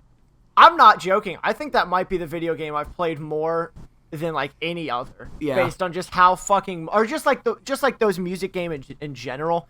Because there was like a phase where it was like Rock Band 4. There was Rock Band 3 for a while. We even had like Green Day Rock Band that we played for fucking hours and hours. Yep. That was like all we did was we would hang out at my house, like 10 of us crammed into my room, just fucking karaokeing it out on Rock Band. I would pay good money. Like, you know how Xbox had that thing at the end of last year where you signed in and it showed you what your most played games were for that year? I would pay good money to see in my entire life. Yeah, because I'm pretty sure Guitar Hero 3 and probably Rock Band 2 maybe would be definitely on the top 10. Yeah, Rock Band 2 was mine. That was so fun, just getting the whole squad together with the what I want to do. Oh yeah, the keytar was the one misstep of the Rock Band universe where I was like, we didn't need to do this, guys. What are we doing here? Yeah. That being said, what I would love to do is get another copy of Rock Band 2 or 3 because somewhere on a nebulous cloud is, not exaggerating, probably over $100 worth of downloadable tracks that are saved to my fucking account from when all the fucking like Of Mice and Men and Sleeping with Sirens songs that we downloaded. I would hope so. I don't know, to be honest with you. I haven't done a ton of research, but if it is backwards compatible, I've got, no joke, over like 150 songs of just downloadable shit for Rock Band. He had because a lot. we would play it every day, but we had like you can only play the same, because there's 80 songs on the original game. But as a group, you probably like, maybe 15 of those. So it's like, you only play those for so long. So you just start going through the store, and it's like, oh, 4 A Day to Remember songs for $5. And you're like, all right, well, I guess we all want to play A Day to Remember, so let's do that. And then it snowballed. It snowballed real hard. Yeah. I mean, especially when you have like individual songs for like 99 cents. If you're really, really feeling that song, at the moment you say, oh, it's 99 cents, whatever. And then, that happens 200 times. Then all of a sudden it's like, oh, man, I've bought 10 games worth of... oh, man, I'm in financial ruin. I was the kid who, like, in nowadays, it would be like the mom finds out that some mobile game conned like $300 out of their...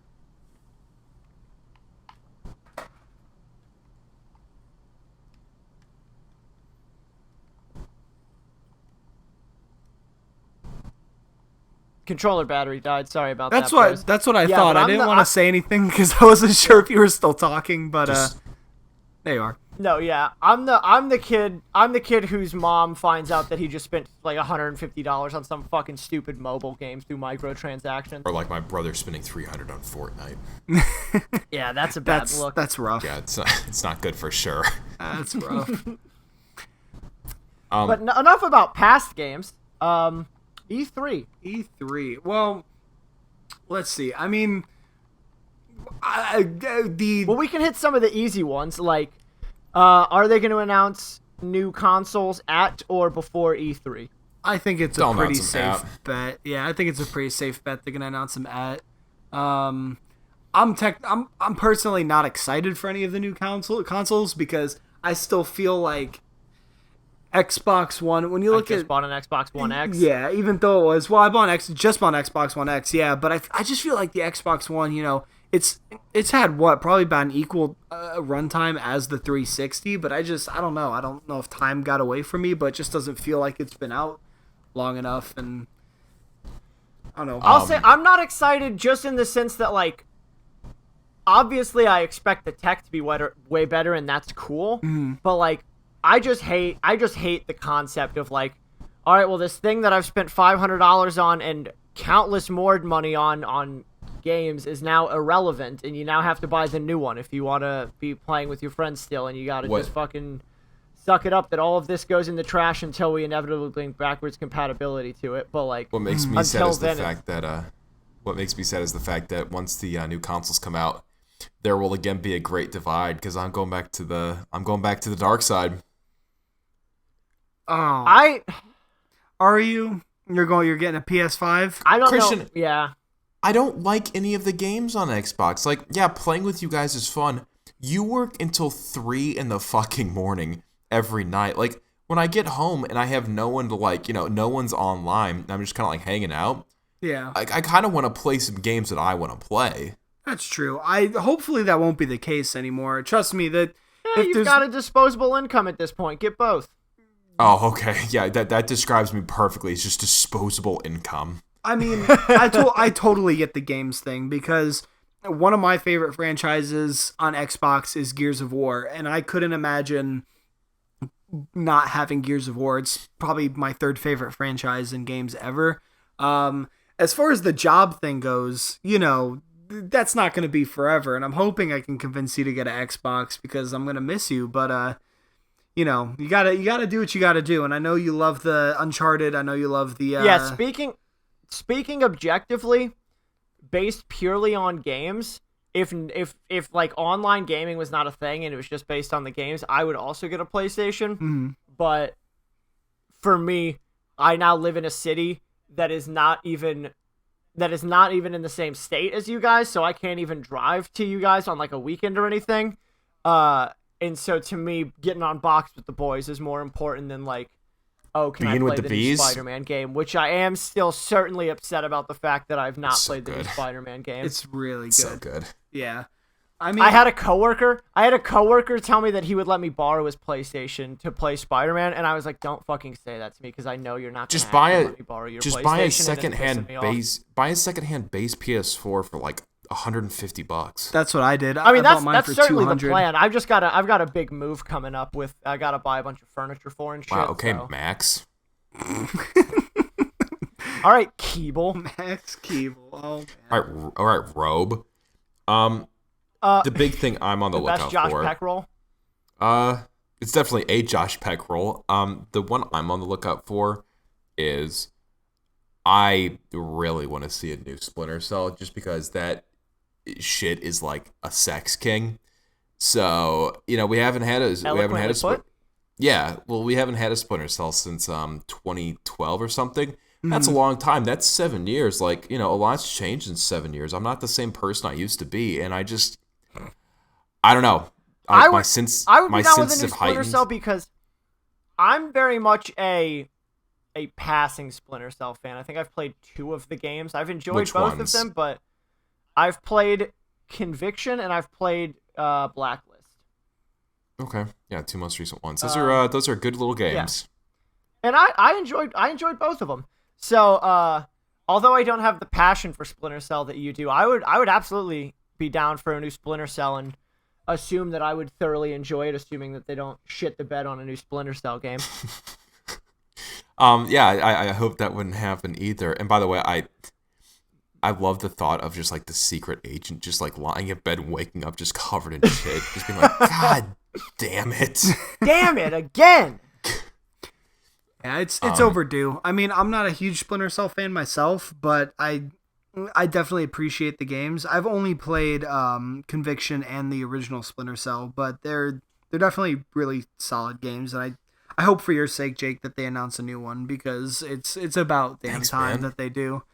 I got you. I still don't care for Ultron, but Splinter Cell, you can have that one if you want. I'll give you that. You can't have everything. Apparently you care about it more than Into the Spider-Verse. Oh, Parker, so Christian's on the lookout for Nitro Circus or whatever the hell it is. I'm on the lookout for... well, that was kind of a joke. Game. What are you... That was 100% a joke. I'm gonna say. Well, then what's your real one then? Crash Team Racing. That was a bit, because I knew that we weren't all on the same page with that.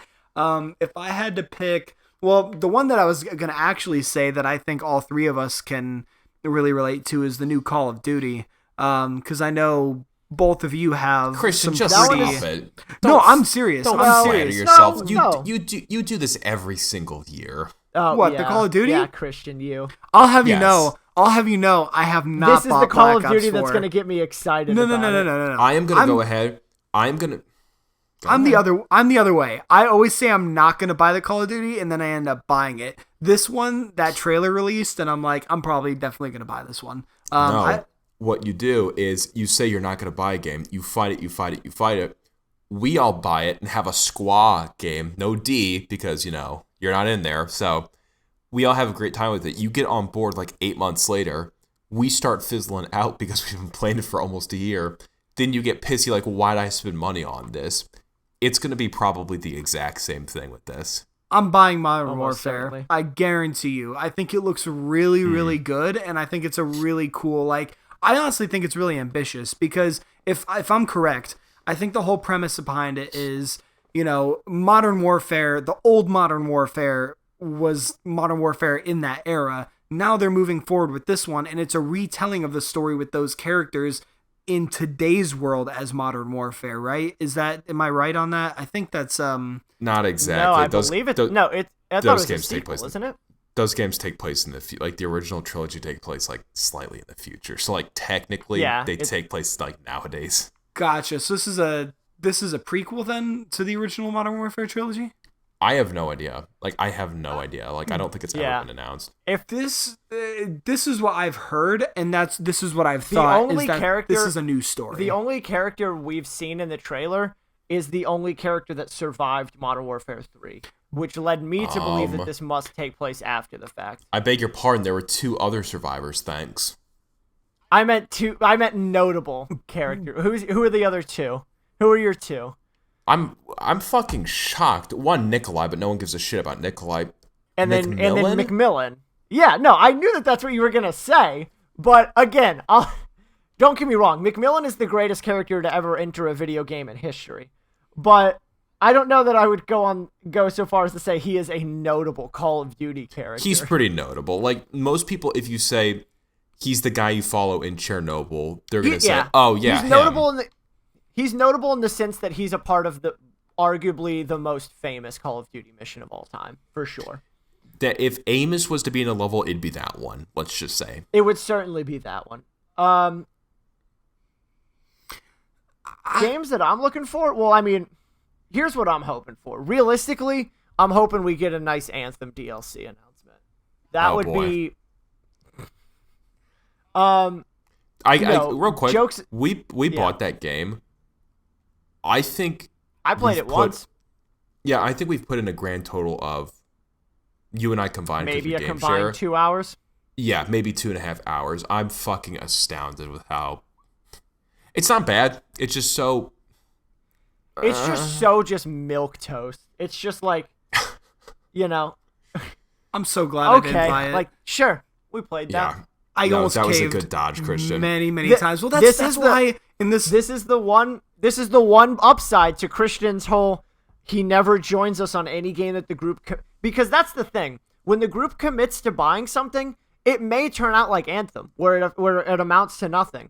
But it may also turn out like Battlefield 1, where we spend like, you know, it doesn't become an infamous squad game that we talk about for the rest of our life, but like, we got a good like 2.5 months of like really solid Battlefield 1 time together.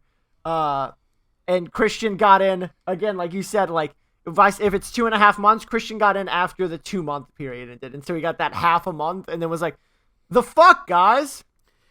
It's just, in this day and age, there's been games before where they come out and they're terrible, but I feel like it's just happening more and more right now, where there are these games that have these enormous amounts of hype around them and they come out and they're just subpar at best. Sometimes way worse than that. And I've become so cautious to where if it's not like a Borderlands 3, which is one of the franchises that is most near and dear to my heart, I will not buy it on release, because I think the last game I bought on release was Resident Evil 2, because Resident Evil 2 is my favorite game franchise, but if it's not one of those, then, you know, I just don't want to waste the money anymore, because you have Destiny 1 was like that. Sea of Thieves game, thank God for Game Pass, because if I didn't have Game Pass and I spent $60 on that, I would have been really upset. Now it's a different story. I really enjoyed Sea of Thieves now, but and you have Anthem, and I just feel like there's been game after game where they're coming out half finished, and I don't know. I'm so cautious now. I just don't want to buy. I don't want to buy a game until you guys have bought it, said it's good, and then are still playing it a month later, because I'm like, okay, it's actually a game that can be played for a long time. I see the issue with it 100%. Is that you inherently miss the first big month where we're all as excited as we will ever be about that video game. For sure, yeah. It's not the best strategy, but which I think is why you're the one out of all of us that is most on the hunt for the next squad game, because we all get these mini squad games that hold us over. Mm-hmm. Every time a game comes out, even if it ends up being like not great, we still all play it together and are like, oh, okay, well, it ended up being, you know, not as good as we wanted it to be. Mm-hmm. But since you jump in so rarely, it just feels like we never play together anymore, because it's like, to you, it's like, you know, you hop in right at the end of our big hooplas, and so those also then feel flat, and then it's like, all right, well, none of this was really any great. Yeah. To answer your original question, though, Jake, the one I would say I'm probably most excited for, or most, like, hoping for, I guess, because I'm looking at lists here of, like, things to expect, like, potential things on. A new Fable being announced would have me quite excited. What? Speak your mind. Say your things. Fable is just like, it's Baby Town Elder Scrolls. It's like, why would you ever play a Fable game if, like, it's just so, I don't even know. It's just like there's nothing there. What are you talking about? I thought we agreed that Fable 2 was a great game, and that we played Fable 3 together from beginning to end. Fable 2 is a good game, but I mean, between that and like an Elder Scrolls game, it just doesn't hold a lot of weight. I mean, it's like the jazz elevator music of open worlds. But we're also talking about like what's on the table. Like, sure, I would be more excited about an Elder Scrolls, but we already know about Elder Scrolls, and we've already know that it's not coming out till like 2022. So it's like, well, I'm not going to get excited about that at this E3. So like, I will say, Parker, I'm scrolling through. Yeah. One of my fondest memories is in Fable 3 how we did the playthrough together. I played a chick and you played a guy. You knocked me up and we had a kid together and it got sent off to the orphanage. That was pretty cool. It did get taken away. It did get taken away from us. Looking at a different list, it's got some more exciting things on it apparently. I mean, this was the segue that started it all. But the Avengers game, I'm very excited to see anything about that. If the Avengers game is like, it won't happen, but if the Avengers game could be like the Spider-Man game on PS4, but it was the Avengers and like multiplayer, I legitimately might quit my job. Like, yeah, that would become my new full-time thing is playing the Avengers game. That would be an awesome game. And the other one that I'm seeing that I'm really excited for, the new Jedi Fallen Order game. I was at Star Wars Celebration and got like a look into it, you know, and so that was cool. But how many good Star Wars games are there? Nice. Oh, there's a lot of good Star Wars games. Yeah, that Jedi Fallen Order is just the one for me. It falls back into that category of I'm being very cautious with it because it just seems all the hype around it and everything everybody's saying. It just seems too good to be true, and I'm so wary about that. The thing that I'm very excited about it with is that it's a single-player only game, and I feel like those fall flat significantly less than multiplayer games because there's not... You don't have to worry about balancing. You don't have to worry about, like, if there's enough to do, or it's just, like, it's a campaign. If we can come up with a cool story and the gameplay is, like, solid, like, there you go. It's not that hard of a formula to figure out. That is true. I will probably get that on release if it gets good reviews. If people say it's solid, then I can definitely see myself picking that one up almost immediately. But not day of. I'm not pre-ordering it. I'll say that. I'm not going to pre-order it. Christian, when Borderlands comes out... That'll be a day one for me, for sure. Christian, when Borderlands comes out, are you going to be Usain Bolt and sprint to the finish without me, or are you going to like play through it with me? No. So you guys wanted to play. He's going to lie to you right now, Jake. I'm not lying. I'm not lying in the least bit. When you guys hopped into Borderlands, I had already played through those games each half a dozen times. So I had the game mapped out. I knew how to speedrun it really well. I'd already played it a bunch of times, so I didn't care about the story. So when you guys hopped in, I was kind of in that mode where I was just like, all right, I've beaten this game 5 times. I'm ready to I was on New Game plus on my other account. So I just ran through it, which wasn't what you guys were looking for. So the answer is no. In Borderlands 3, I'm not going to Usain Bolt it. I want to play. I'll just go ahead and say this. I think you just don't like playing Borderlands with other people because you and I played, which kind of counteracts my argument here. You and I played through Borderlands 1 like 3 times together, like a long time ago. Mm-hmm. A couple of months ago, you said, oh, look, they're remastering the original Borderlands. Jake, you and I have never played that game together before. And I was like, yeah, you're right. Besides the 3 times we beat the game and all the DLC, you're right. We've never touched that together once. So I think you're just selfish with Borderlands. I'm sorry. I had forgotten. I bought the remaster. If you want to get the remaster and play it with me. I don't have... I'm not all that keen on the original Borderlands. It's okay, but it's not the romp in the sack that is too. Yeah, but Gage bought it, and me and Gage started guys together. So if you ever wanted to hop in, you're definitely welcome. But yeah, Borderlands 3. No, I'm in it for the long haul with that one. Day of pre-order, ready to go through the story. So I will 100% make that a squad game, as we say, and play through that one for sure. But as excited as I am for Borderlands, it does not nearly match my excitement for Gears of War 5, or Gears 5 as it's called. I am, despite all the negative press around it, that franchise is once again, one of the only two franchises I've ever played that has made me emotional. And I don't really ever get emotional during movies. I get emotional during video games way less than movies. And there are only two video games I've ever bawled for, and that is Final Fantasy X and Gears of War 3.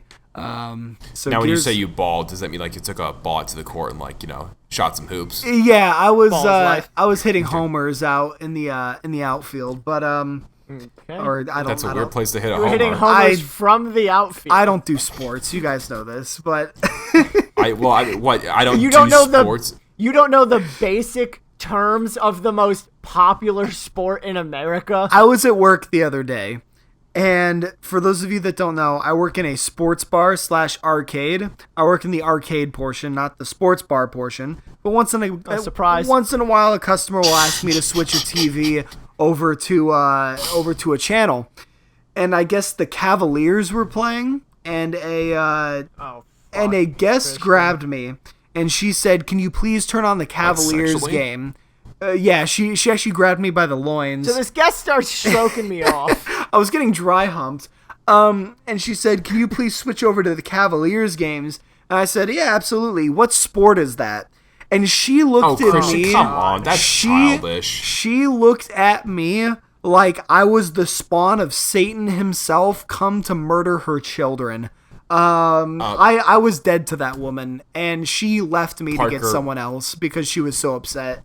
I am actively writing down right now a topic idea is going to be quizzing Christian about basic sports knowledge. Oh God, Parker, can I make a request real quick? Can you go ahead and because my computer can't do both. Can you look up the score of the Blues game tonight to see who won?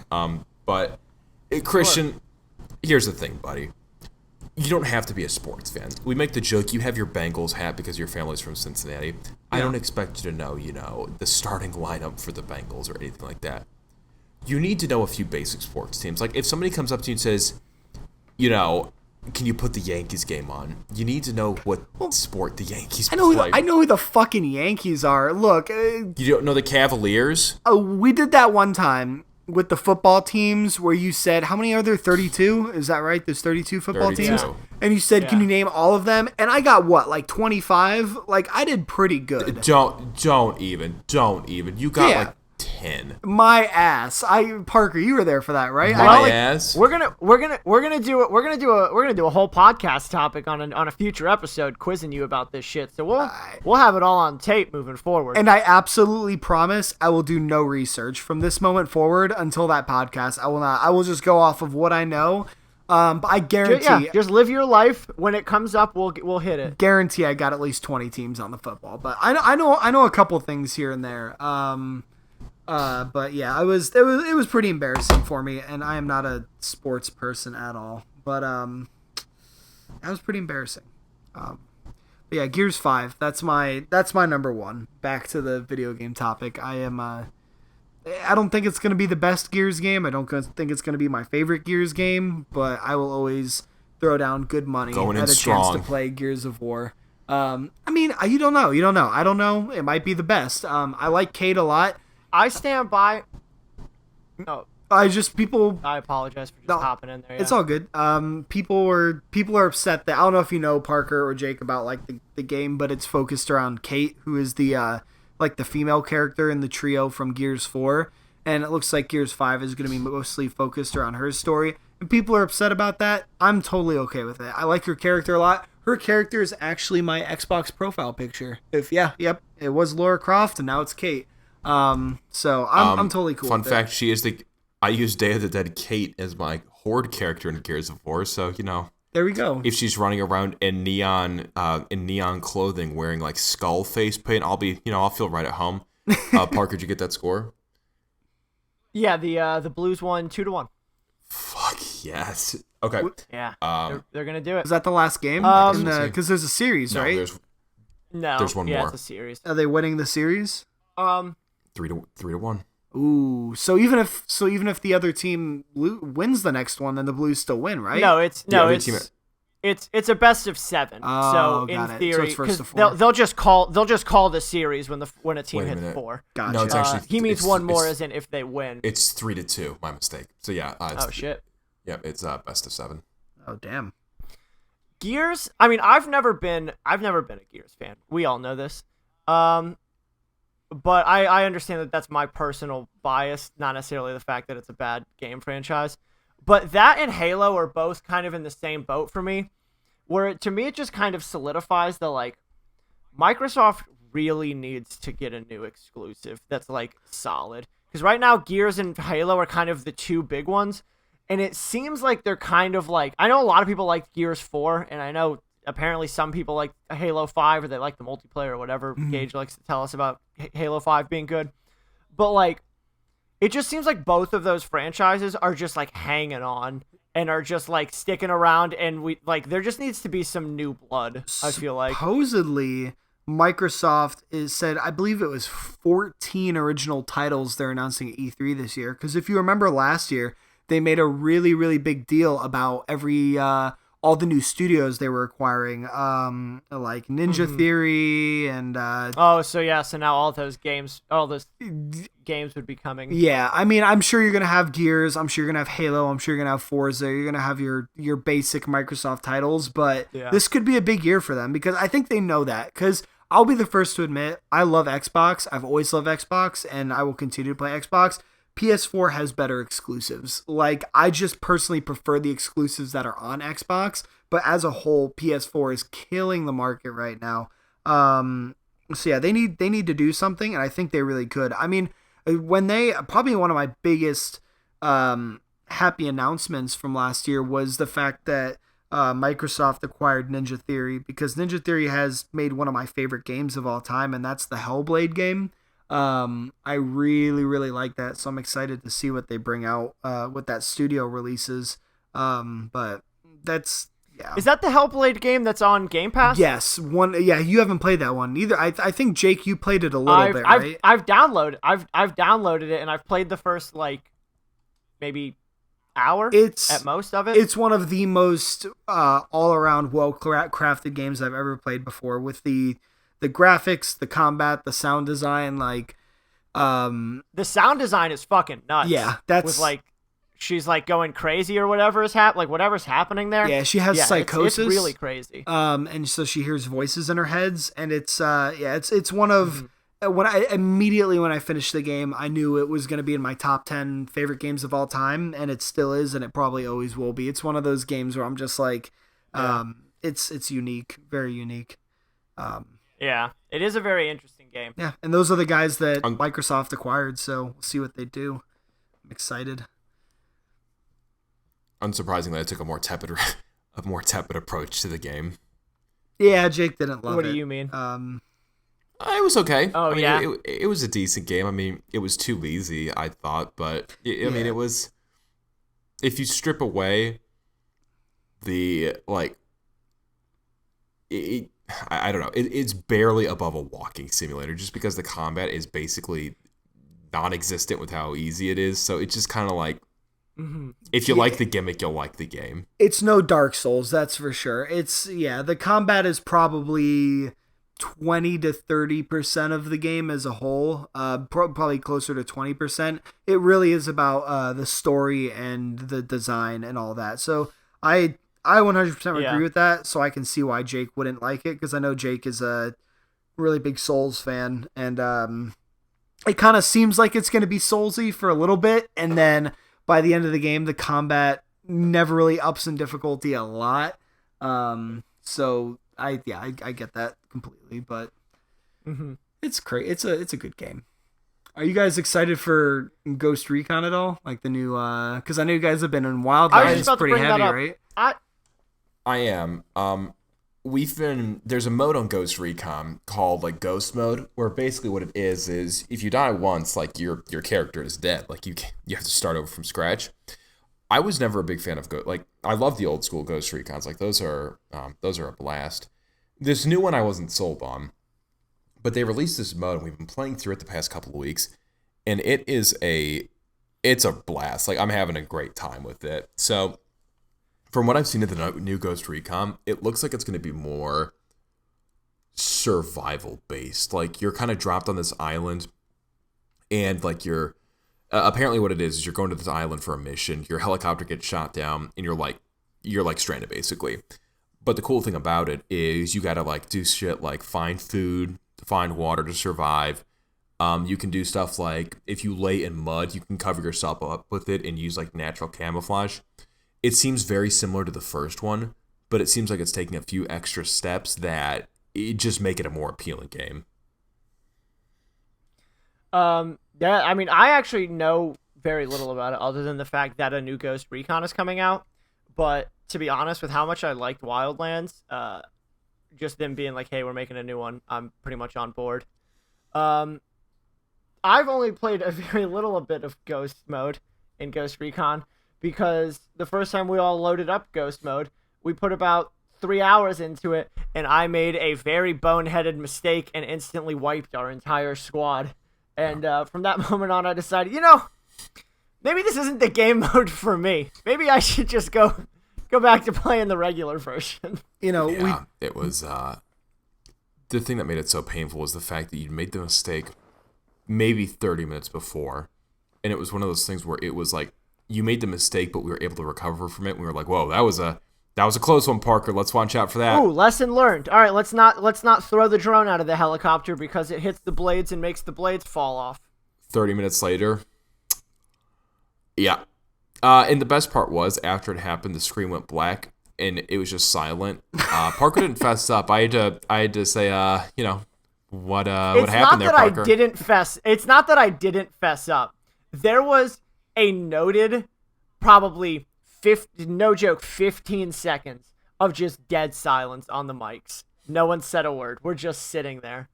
And then Jake just goes, "Parker, was that you?"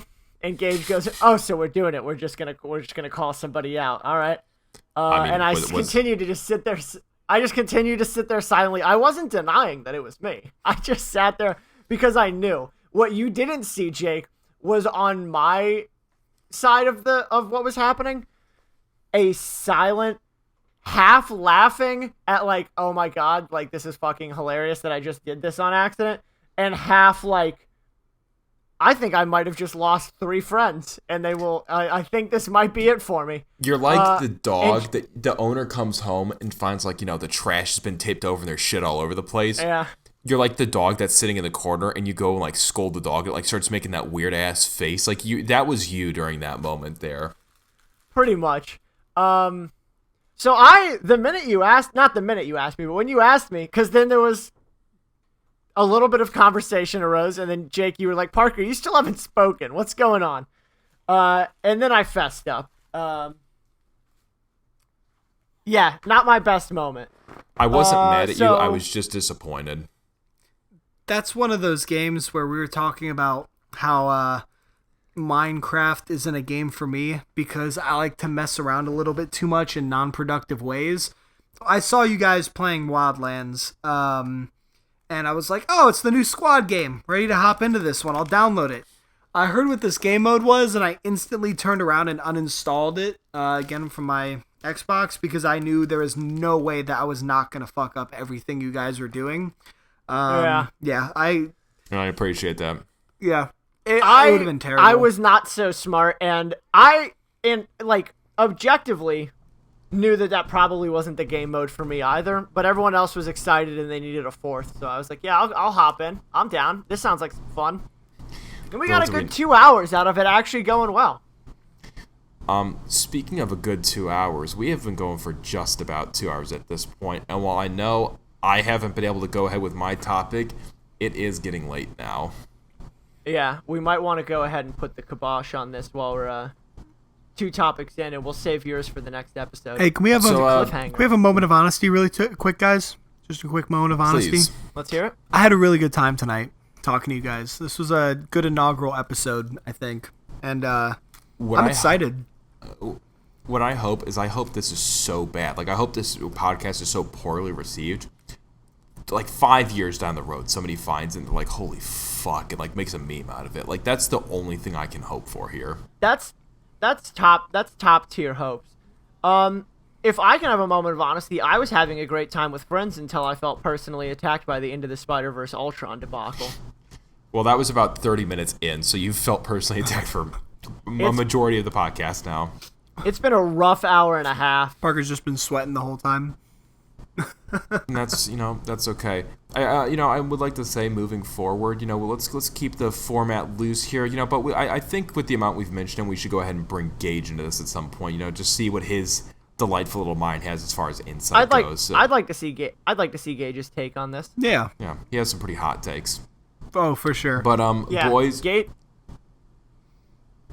Let's hear it, Jake. I was gonna go ahead and sign off here, but no, please go ahead. No, I had nothing of note. I was just going to add to what you were saying, but we can go ahead and sign off. I was going to say, boys, it has been an absolute privilege tonight, and I look forward to doing this again. All right. If we can have a moment of honesty, I would like to do this again as well. Peace. Christian. Yeah, that's it. That's all Classic. I got.